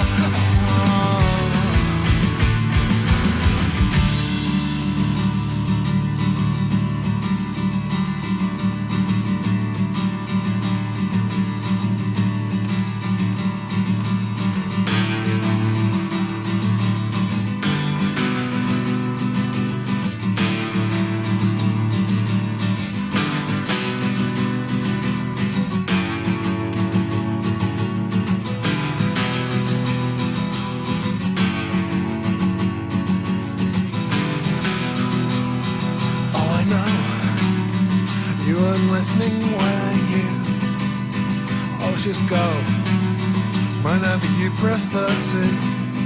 I said it means a lot when you use an old phrase. But then so what? We can't have it both ways. And I know you're not bothered, are you? Even so, I'm not going to argue. Won't object. Keep writing to me. Just don't forget you ever knew me.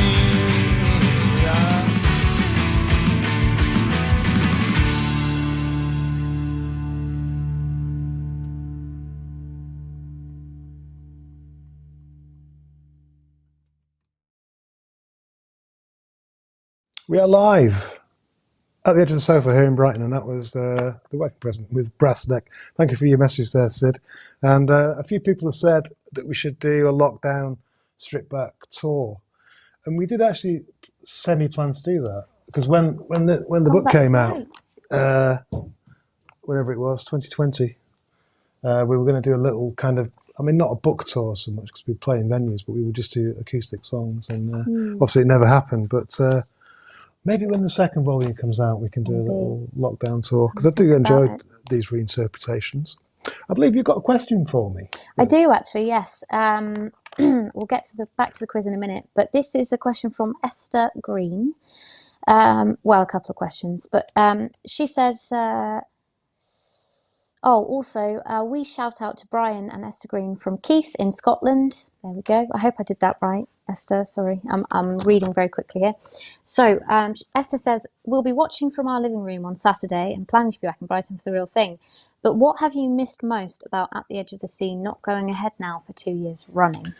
Well, it's like Christmas to me. I've said this before, as Lisa kind of hinted from the basement before. It's my favourite day of the year, really, and it's kind of a combination of loads of things. It's seeing different people, but also the kind of it's kind of a year in the planning, really. Yeah. You choose groups, and then some can do it, some can't do it. You got to juggle the finances around, but eventually it all seems to come together, and it's quite concentrated, really. Like weeks of planning and organising, and then suddenly it's all there and then live in these rooms, and. Actually, there's been more than a few occasions where I've been overcome. Yeah. I kind of well up, with a tear in my eye, because something I've thought about like 8 months ago is now on stage there, and it's a great feeling. But that's what I've missed. Yeah. So we'll hopefully be back next year. So I believe I've been selected to read the questions on this round. Well, I thought it might be nice. You've not done much chatting for a while, so it's about my family as well. So maybe it's quite appropriate. Okay. Round 5. Is that what you're supposed to say?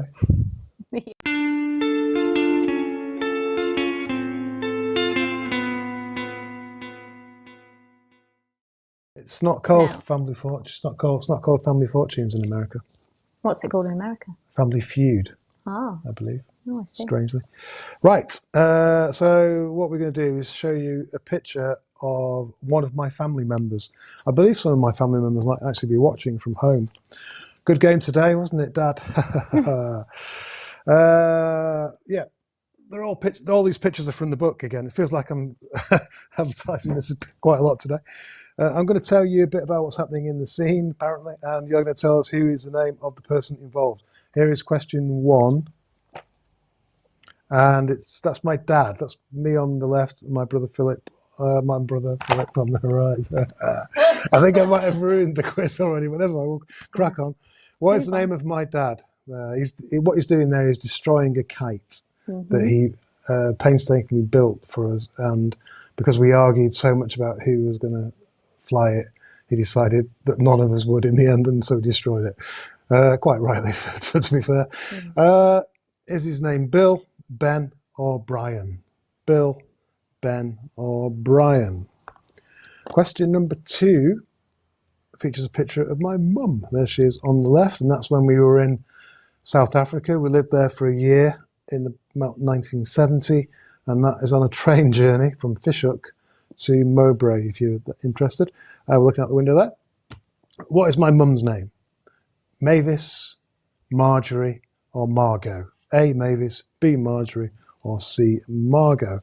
And question number 3 is about my brother.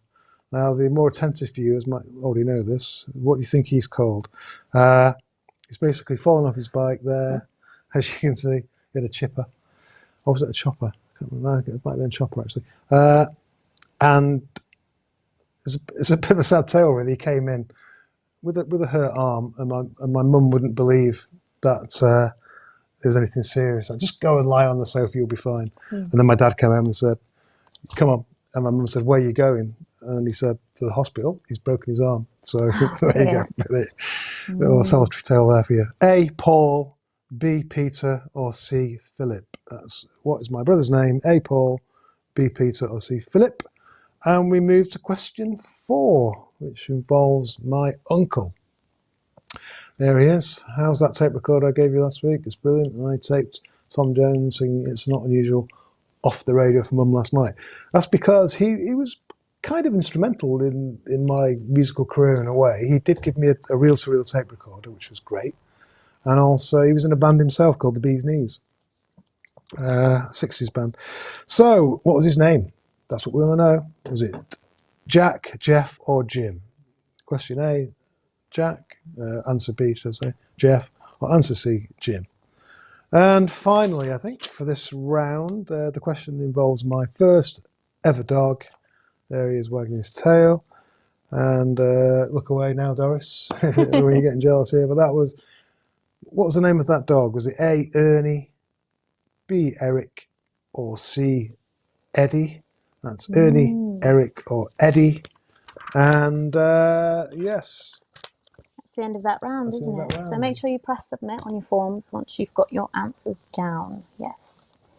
And now the moment we've all been waiting for.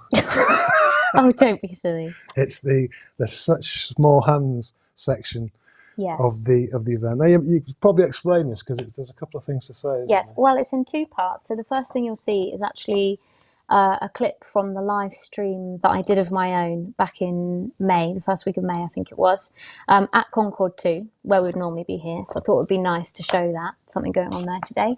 It's one of the songs I performed live at the time. And then shortly following that is going to be a brand new Such More Hands song being debuted for the first time in its acoustic sort of live form, I suppose we should call it.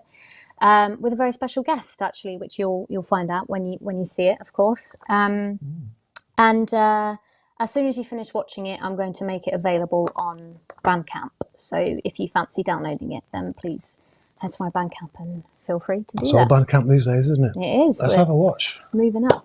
Roll VT. Roll VT.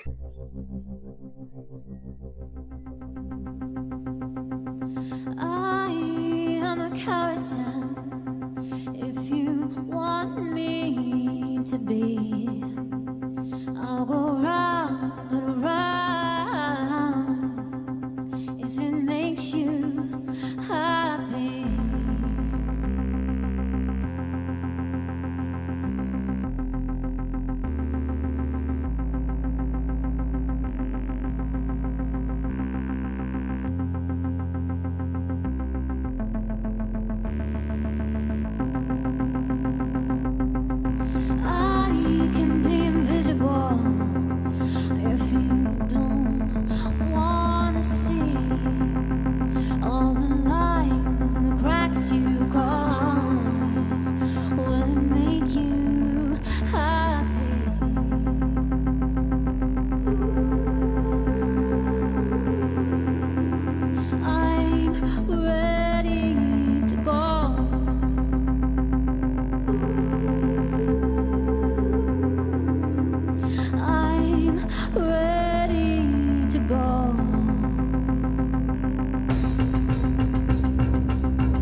take me as I am, I cannot. Oh, to take me as I am. Oh, to bow my head again, well, I can try. Oh, to get wound up again, no, I can't cry, not yet. And as soon as I feel the waves hard and heavy through my veins, all that I can focus on is how you see my stubborn ways.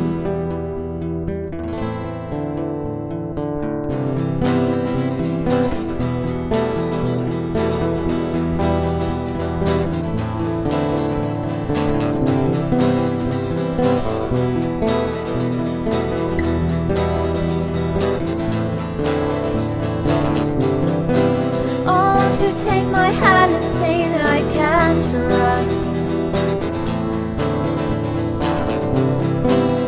Then you throw me to the wolves, now I am just done with trying to behave, I cannot breathe.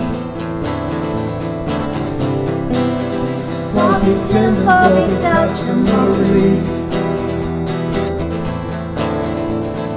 All I want is to, all I want is to, all I want is to show some humility. All I want is to, all I want is to, all I want is to show some humility. All I want is to, all I want is to, all I want is to not be seen in this way. All I want is to, all I want is to, all I want is to prove myself to you today.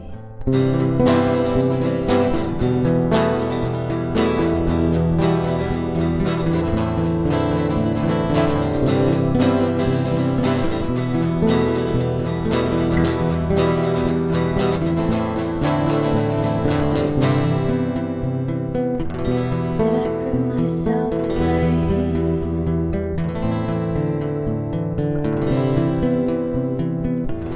You still see me in that way.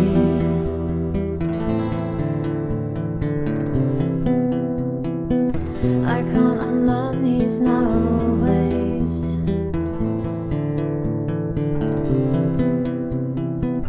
No, I had nothing left to say.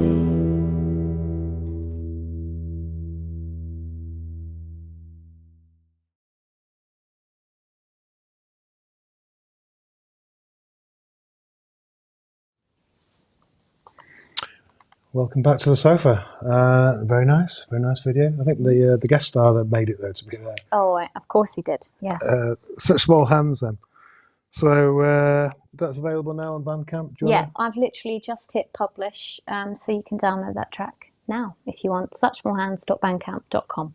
And Andy Dawson was on again, saying, "When's the raffle?"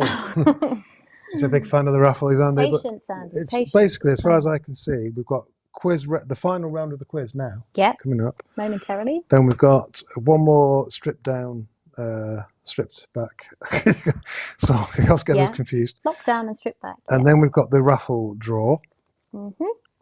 And then we've got another song, and then it's the results, basically. The results of the quiz after that. Excellent. So very shortly, Andy, here's your question. Yes, so quiz round 6. Yes, it is time for round 6.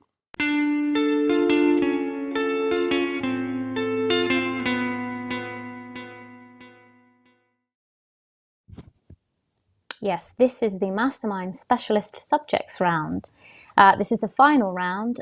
If you've joined us late, there is a link in the comments and in all the feeds of how you can join in and catch up. Just skip the next section until you reach this round. Talking of joining us late. Yes. Finally made it. Little Doris onto the here sofa there.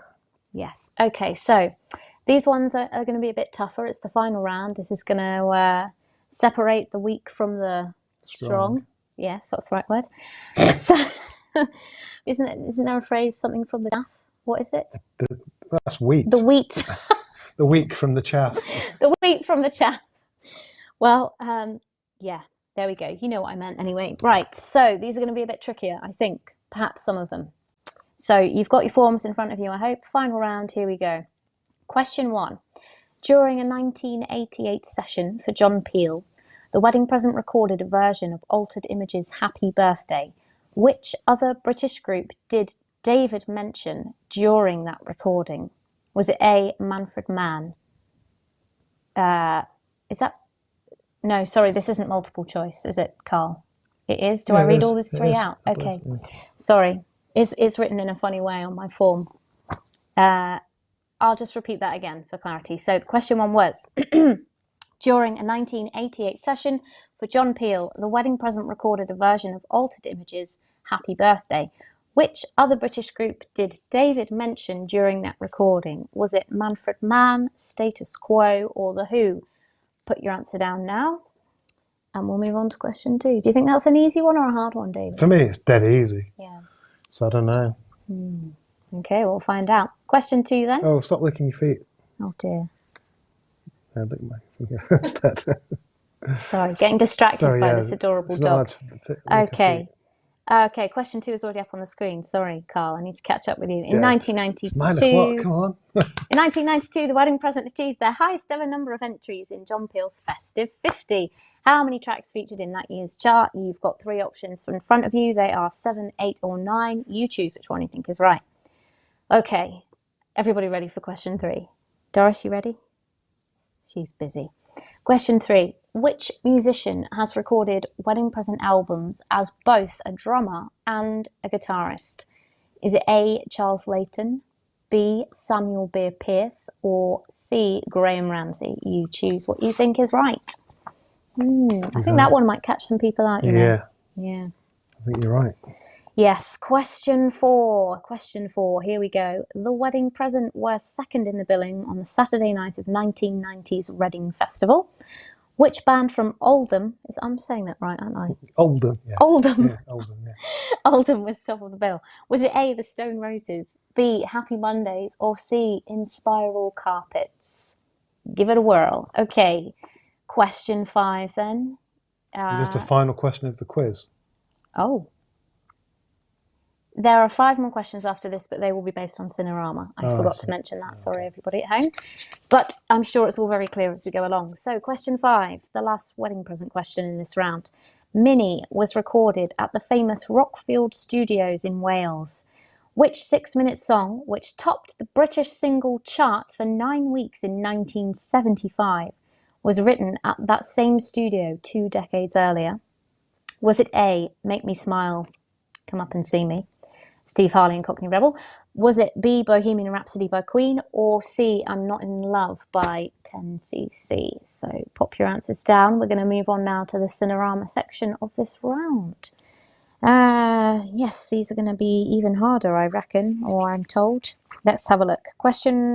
This should say question 6 on your form, I believe. And it is, Disco Volante was Cinerama's second album.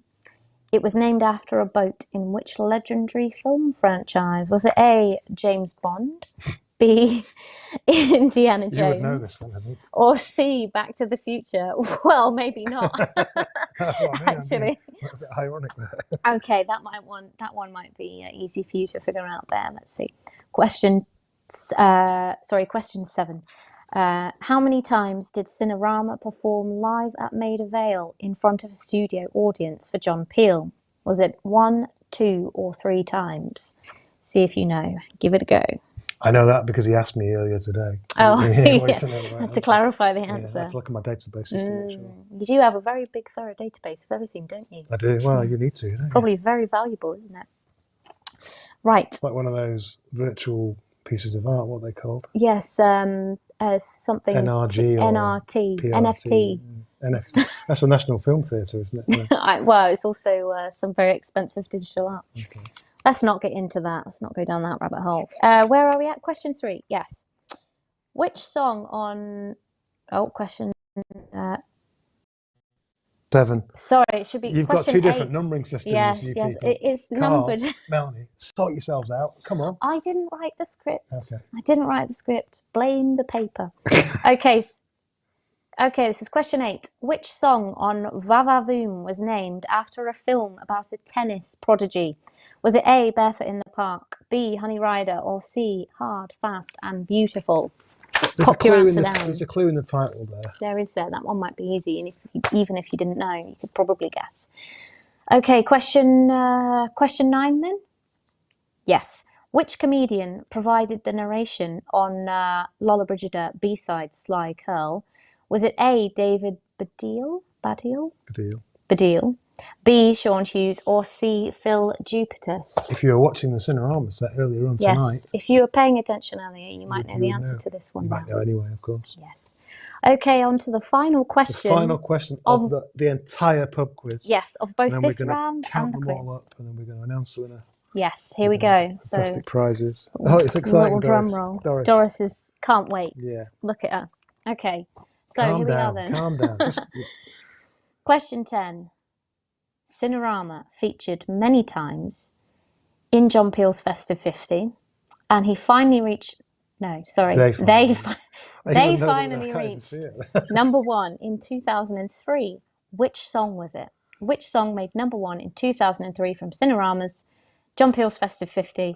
Was it A, Don't Touch That Dial? Was it B, Quick Before It Melts? Or was it C, Careless? So there we have it. That is the last of the quiz questions. Yes. The inaugural and maybe final wedding present pub quiz. Well, we'll collect your feedback later on. It'd be interesting to know how many people have actually joined in there, because it was quite a complicated process for a Saturday night. Once all the forms are counted in, we'll find out, and we'll perhaps let you know. So make sure you press submit, otherwise we won't get your results through and you won't have a chance to win. So please press submit on your forms now. Coming up, Andy Dawson. Get your raffle tickets ready. Be in the room, because well, they haven't got real tickets this year. Yes. The raffle's coming up after this. Well, it's another wedding present song. Obviously, I believe we've got 3 more of those, have we? Yeah, looks like we've got 3 more. This is the first of those 3 from the album Bizarro. It's What Have I Said Now? Before that, a little message from another old friend, actually. I've known him for more years than I care to remember. I actually met him before the wedding present even started, because he's in a band called The Membranes, and we went to see them in Leeds. But he's also, The Membranes played at our festival a few years ago. And but yeah, we go back a long way. This is John Robb from a bridge in Manchester. Roll Vita. Well, here I am on Joy Division Bridge in Manchester. You may recognise this from the iconic shot that Kevin Cummins took all those years ago. It's Hugh, Manchester. I live just over there. Behind me is a cityscape of Britain's second city. I'm filming this because I want to speak about the wedding present. Another great band from Manchester, about 7 miles away up the road on the other side of the city centre. It's about their great festival by the seaside in Brighton. Now, I am not from Manchester. I am from a seaside town, genuinely, whereas David is an inland person. But I grew up with a tang of salt air in my nostrils and my beautiful punk rock haircut caving in because of all the salt staining my follicles. But I was from Blackpool, not Brighton. And it's weird when I go to Brighton because it feels like I'm in Blackpool, but it's the complete opposite. But it's all about the promenade, it's all about the cold winter, the rain. But we didn't have all the yoga and all the cool Brighton stuff. But Blackpool had its own magic, a magic that I celebrated in a song I wrote in the Membranes years and years ago called Tatty Seaside Town, which I now will do a little rendition for you. With big Maloney boots on, they're hassling me. Oh, oh, oh, oh, oh. Fairgrounds only banter, a frightening scene. Sheer thrill of violence on a warm August night. much rather run than get stuck with this fight. Hey, when the sun goes down, I'm in a seaside town. Hey, when the sun goes down, I'm in a seaside town. Very apt, don't you think?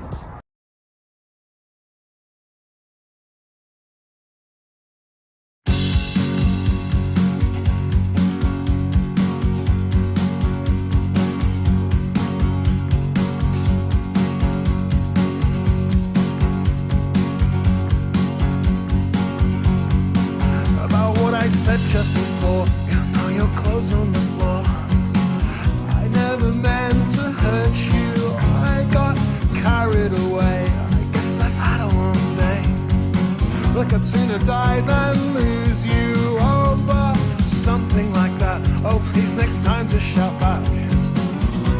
And I didn't say that I hate you. I think sometimes you forget. And now look how you're upset.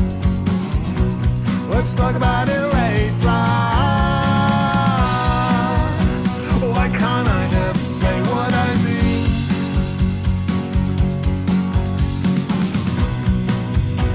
Why can't I ever say what I mean? Oh. And no, I don't know her name. And no, it's not just the same. I just thought she looked quite pretty. What do you want me to do? Smile at nobody but you. Well, you're gonna be that petty. I'm not being unfair. Okay, I am, but who cares? Well, now at least we're talking. What about all of those friends and all those letters they send? They can't all be that boring. Why can't I ever say what I mean?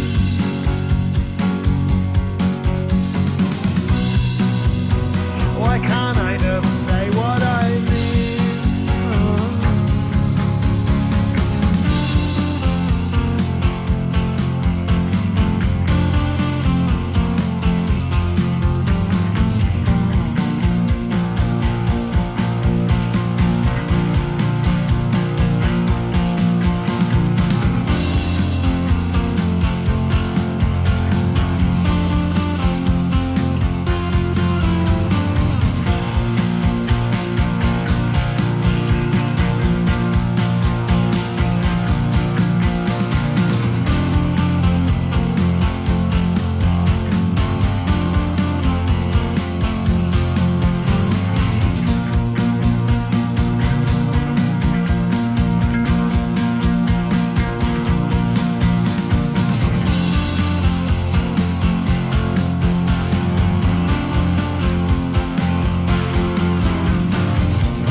And we're back.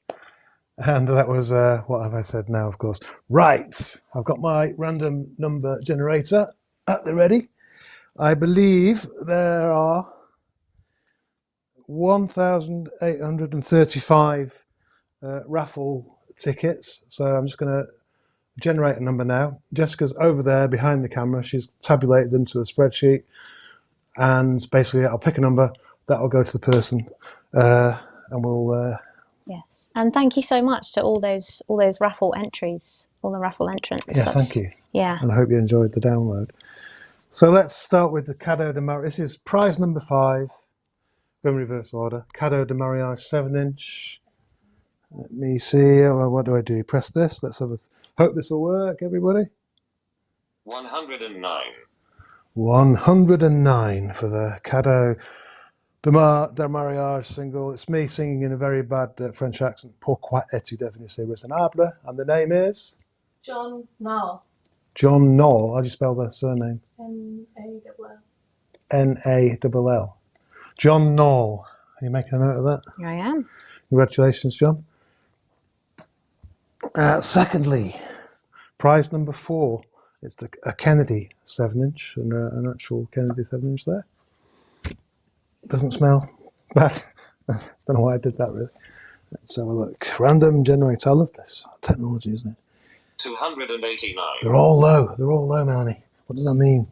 289. That's the nature of random. It is. You're absolutely right. What have we got there, Jessica McMillan?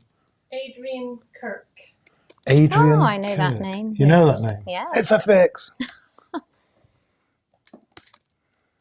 I just know the name because he buys a lot of wedding presents and such small hands, bits and pieces. He's going to get a free Kennedy single now. Lovely. Congrats, Adrian. Right. I don't know where to put all these prizes. This is now the test lockdown and stripped back LP from earlier and in the year, and it's a test pressing.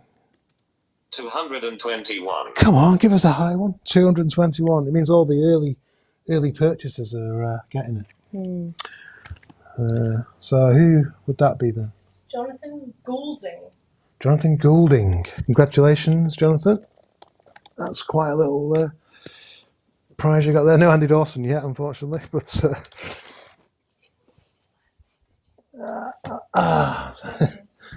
what did you say, Jessica? Okay. And prize number 4, which is the second of the big prizes, not the main prize yet. This is the Sea Monsters white label from the double LP re-release that came out this year with the extra tracks and everything on RCA Records again, strangely. So put that over there out the way, and I will press the button. 58. 58, they're getting lower. It's not a fiddle, this is It's pure really... random. It's 0 up to, 835. It makes your job easy, doesn't it? You have to scroll through the top part. Go on, sorry, go on. Lee Horry. Lee Horry. Who appeared earlier. From Italy. We've got to send them to Italy. We're going to post that Can't on you choose someone a bit nearer? Oh, only joking. Congrats, Lee. Well deserved. Yeah, it was a good little film, that. Right, the star prize is this box of 7-inch singles. You can't play them, they're all blank, but they're all beautifully painted by Melanie Howard to represent LP covers. You see Bizarro there and Tommy there, and the sleeves match. And she spent, I was going to say days, but it's more like weeks she spent on these things. It was very impressive. Thank you. Oh, I've just dropped some broken. All right, let's have a look. Who's going to win the star prize? 633. 633. Will it be Andy Dawson? We hold our bated breaths. I don't think it will be, personally. We need a little drum roll. Where's Nick? You need him. I know, it's working. We're all working. You should say that because it's Nick Holworth. Nick Holworth. Holdworth or Hold? Holworth. Hallworth. Is that H-A-W-H-A-L-L? Hallworth. Yes, Nick Hallworth. Wow, congratulations, Nick Hallworth. I hope you like my paintings. Hope you like paintings in general. Yes. Sorry if it's not the prize you were hoping for. Oh, by the way, I would say, if anybody is not that bothered about their prize but would like one of the other ones, if they let us know, we can always swap them. You know, if someone says, "Oh, I'd love those test pressings," Perhaps you could confer with each other, and then well, let they us could all know. email Jessica Okay. and just say, "Oh, is that creating loads of work for you?" And say, "I don't really want that Kennedy 7-inch, but I'd love the test pressing." And maybe somebody else would want it. So anyway, yeah, you see what I'm saying. We did it last time, basically. Well, congratulations go. to those 5 winners. That was exciting, wasn't it? Yes. Right. Okay, coming up after this next little... So I'll move my thing out of the way there. There you go. I love it. Remember when we did it on my birthday? You weren't there then. I did my 60th birthday raffle, and we did it. Okay. We had it on the big screen. Carl's just asked me to just mention, before we move ahead, that we'll be closing off submissions on the quiz forms at the beginning of this next song that's coming up. So if you haven't pressed submit yet, now's the time to do it. I must apologise, we're running a little bit later than we thought. I thought it'd be over by 9 o'clock. Okay. But we're all having such a great time here. I'm sure I'm sweating. Right, that was the raffle. Now, this next wedding present song is another bit of a treat for you, because it's a version of Nobody's Twisting Your Arm, done acoustically. And we've got a couple of extra guest members yet again, in the spirit of At the Edge of the Sea. You've seen them both earlier on. They're back for this one. Peter Sloka is playing the accordion, and he plays the accordion in the Ukrainians now, but he also played the accordion on the original Nobody's Twisting Your Arm single. And Amelia Fletcher, who was in the Catenary Wires you saw earlier, and sang on George Best. She did the vocals on the original Nobody's Twisting Your Arm, and we've made it a duet. So, phew, let's have a look at that. Roll VT. Okay, that's video. Hello viewers, I'm Charlie Stone from all the bands. I'm Dr. John Stewart from 2 of the bands, Sleeper and The Wedding Present. And Charlie's in Desperate Journalist, and also... Live only. And also, if you're a regular At the Edge of the Sea, which is the other festival that happens along with At the Edge of the Sofa, if you're a regular At the Edge of the Sea, then you may well remember The Fallen Women. Yes, that's right viewers, you may remember the Fallen Women, and if so, you may remember seeing me playing with the Fallen Women. So we're backstage at the Ritz in Manchester, where there is a show happening this weekend, so we can't be with you in Brighton, but we hope you have a good time. We're going to try and wander out to the stage and show you the backstage area. This is Amy. Come with us. Come with us, viewers. This is Kieran, who played on one of the recent Wedding Present / Sleeper collaborations. Right, which way are we going, Dr. John? We're going down here. Oh, this is a fantastic old picture of the venue in the 30s. I really like that. Very good. And then we're going to just see, which way's the stage? Stage is this way. This way, sorry. Come with us, viewers. A little glimpse behind the velvet curtain here. If you'd like to come through with me. Stage here. Access all areas for us, but not for everyone. But you're included right now. Dr. John, let's go through to the stage. Wow.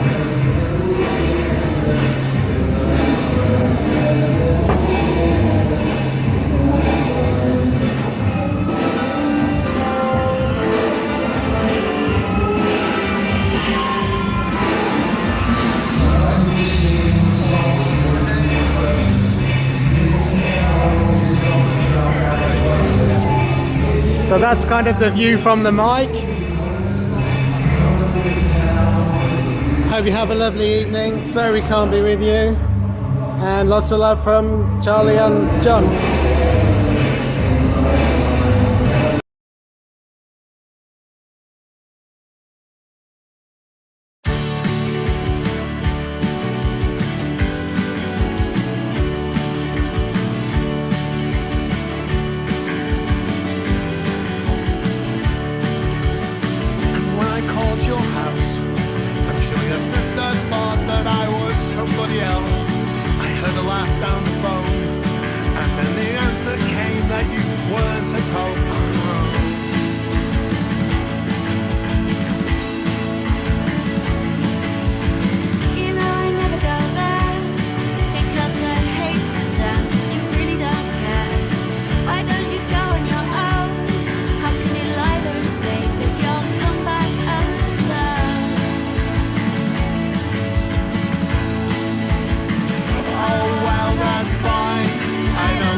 just somebody you met.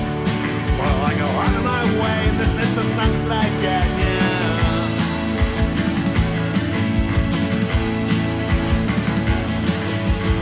I'm just a slave to your greed.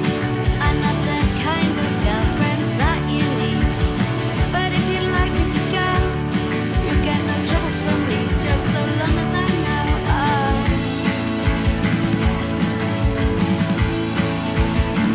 Oh, well, that's fine. I don't care anymore. Nobody's twisting your arm. Here's the key, there's the door. Oh, well, that's fine. I don't care anymore.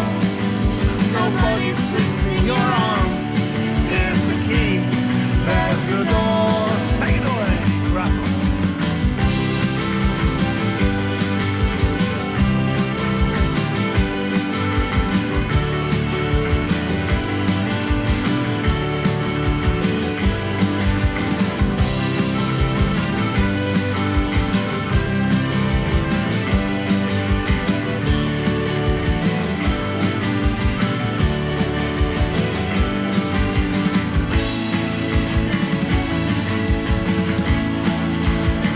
Oh, well, that's fine.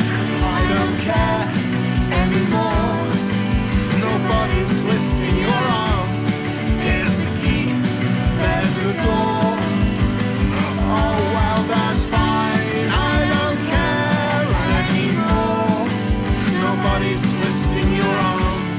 Here's the key, there's the door. I don't love you anymore.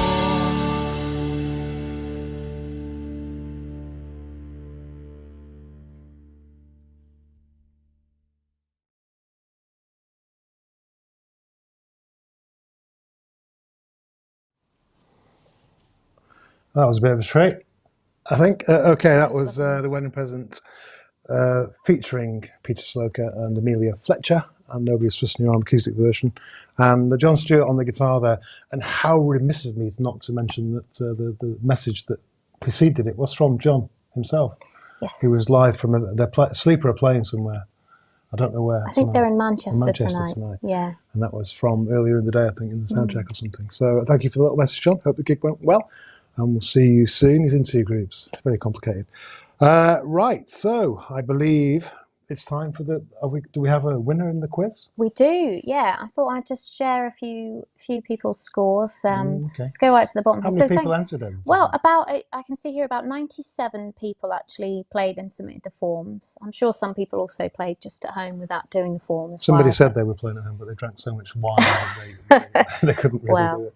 Yes, so anyone on this list here did have the chance of winning the prizes, which you might want to remind people what they are while we're here. Yes, the prizes are Such Small Hands. So much to remember. It's like a gig, this. Yes, the Such Small Hands test pressing. A download of the George Best. A download of the George Best documentary directed by Andrew Chazard. And this book here. Which I'll sign for you. Yes. And this is my autobiography in comic book style, Volume 1. Yes, and perhaps the winner, if they've already got them, they can gift them, or don't put them on eBay, though, will you? Right, They can if they want. Well, I suppose so. Okay, then. So some of the bottom contenders, I'm afraid. Pat Hayes in Cork, 6 points. Out of what? Out of 60, I believe, is the total amount of points you could have got. You're naming and shaming now. I'm naming and shaming. Well, Lee Horry, funnily enough. Lee Horry, you listening? You won the raffle. You just won on the raffle, but I'm afraid you lost big on the quiz because you've only got 12 points, mate. What's going on? Okay, right. Let's scroll up a little bit more. I can't read them all out. We'll be here for hours, so I'll just pick a few. Let's see. Amanda Jeffries in Devon, 22 points. Good effort. Crawling out. That's about a third correct.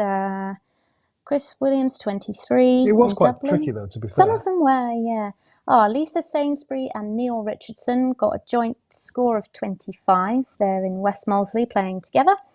It was hard enough to work out how to actually enter. So, I mean, I suppose. If you got that far, yeah. You know, I hope the form wasn't too tricky for people to manage entering things in. Simon Bailey and Derby, 29. Let's have a look here for a few more names. Mary Williams in sunny Southsea, 34 points, so just over half. Well done. Okay, we're getting up to some of the higher contenders now. Oh, Calvin Curtis in Chippenham, 36 points. Calvin, 36. Calvin's got one of the highest runnings of attending wedding present gigs, Oh yeah, he's hasn't been he? to 200 concerts, hasn't he? 200 Him and, concerts. John Marshall as yeah. well. Yeah. Okay, yeah. Ian Cooper, 39. Your director's saying wind it up. Okay, yes. Okay, so Ian Careless in Fareham, 47 points. That's pretty close. Okay then, right. So Let's get to the nitty-gritty, Melanie. oh, I see. Okay. Apparently Lee Horry joined in late, so he would have got more right if he could have submitted the form Well, it's your earlier. own fault, Lee. Okay. Get Yes. here on time. Well, it was the winner was a close call, but so Paul Rose, you got 50 points. Then Howard Hayes in Canada, 54 points. Really, really good scores those. Kirk O'Lasson in West Lothian, 57 points. But our ultimate winner, oh my gosh, this is great. In first place Not Steve, is it? everybody. No, it's Yoshi over in Ah. Japan with 59 points out of 60. Well, I'm not surprised, to be Or honest. is it Yoshi? We still don't Yeah, we know. still I don't don't think know. you. That's the one you question we explained. don't know the answer Yes. to. So Yoshi, congratulations! You've won those 3 prizes. And what He's question? probably already got them, to be What was the 1 point he got off, Carl? Okay. So he answered one question incorrectly, which was how many times Cinerama had performed at Maida Vale to a live audience. So there we go. I knew that was 3 because, as I said before, Carl checked with me. Because Yes. there was some confusion. I'll tell you why Yossi probably didn't get it. Because we did 2 live Peel sessions in front of an audience in Maida Vale, but we also played at John Peel's 60th birthday party. Yes. So that might have So been. and that was a confusing for live some session, people. really, because there's an audience there and it was recorded by the BBC. So he doesn't probably know about that one. Yes. So, Okay. Well, but you still won. congratulations. Yeah, You won the highest congratulations. score out of around 100 people. So that's a And good. what time is it over there?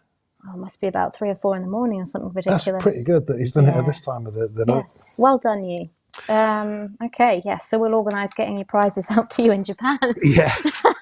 Well, he's probably got an order for something anyway. We'll just add it to that. Yeah. And Brilliant. that's about it for tonight. Thank you very much Yeah. for joining us. I'm sorry it went on a bit longer than we thought. You never know with these live things, I suppose. You start us talking, you can't stop us, can you? Yes. We've got one more video left, haven't we? We have got David? one more video. Before we do that, I'd like to thank some people who, Okay, yes. Carl up there in Glasgow did a great job as usual, Yeah. because we don't know how this happens really. It's magic. And Andrew Lurcock, as I said before, doing all the videos. Jessica over there, she never wants to appear on the camera, but she's doing a lot of the behind the scenes stuff. My co-host, of course, Melanie Howard. Thank you. I thank you, David, for the great. invitation. Who else do we thank, Norma? Terry. Well, everybody's And made everybody, videos, yes, Terry, who contributed their videos. and all the Len messages we Liggins, got, Len Amelia, Liggins, and the Catenary Wires. Peter. Yes. The list is endless. It's not just us. People say, "Oh, you do so much work putting this together," but We have a lot of help. actually, we do a lot of work. But Yeah. we do get a lot of help. So thank you to everybody who's helped us, and I hope you enjoyed it. And I kind of hope we don't have to do it again. But let's see how it goes. We'll leave you with one more wedding present song, and I think this is one of Terry's favourites. Actually, I think she Yes. particularly likes this one. It is. As do we all. So thank you very much. Good night. This is We Were the Wedding Present. This is called Octopussy. Be seeing you. Bye. Roll VT.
Some bits of snow still hanging in the air, but that's outside.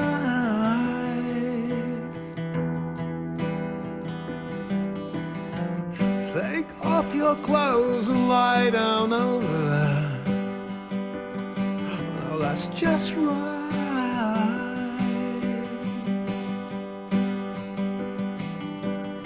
I sat by this window and just watched for you. No, you weren't late.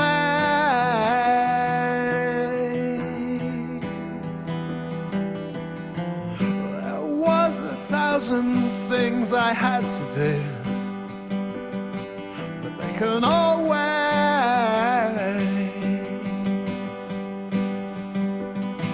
You don't take away my hand like you ought to. You've become my family.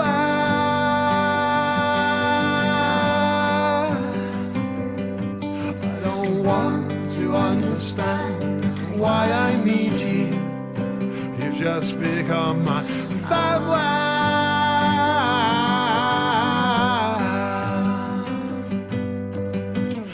I lay down there and watched you getting dressed. It's still so clear.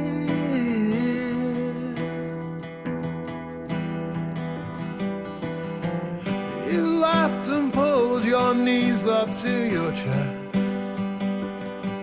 If I came near,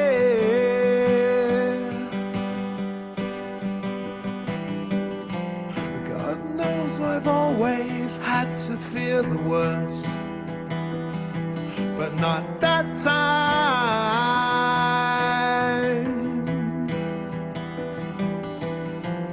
You brought me home and then you kissed me first, and you were all mine.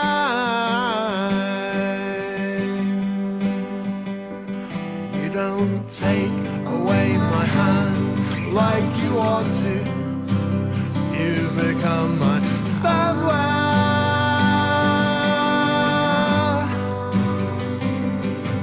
I don't want to understand why I need you. You've just become my family.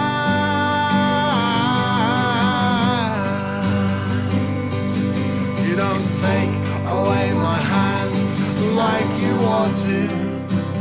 You've become my family.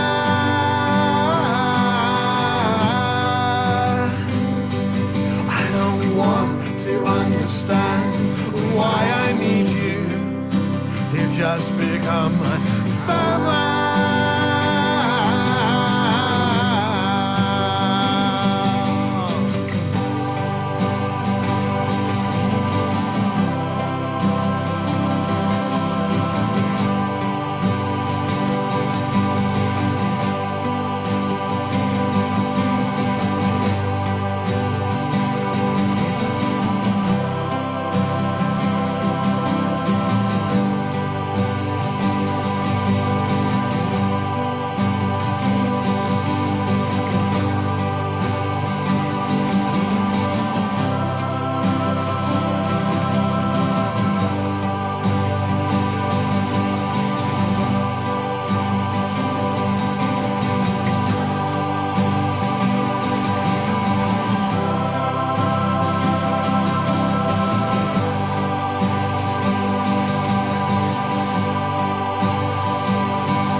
to do anything.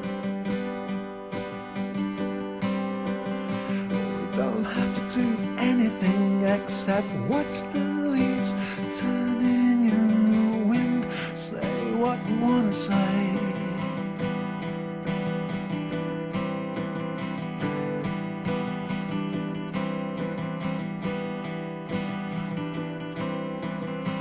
We don't have to go anywhere. We don't have to go anywhere. Let's just sit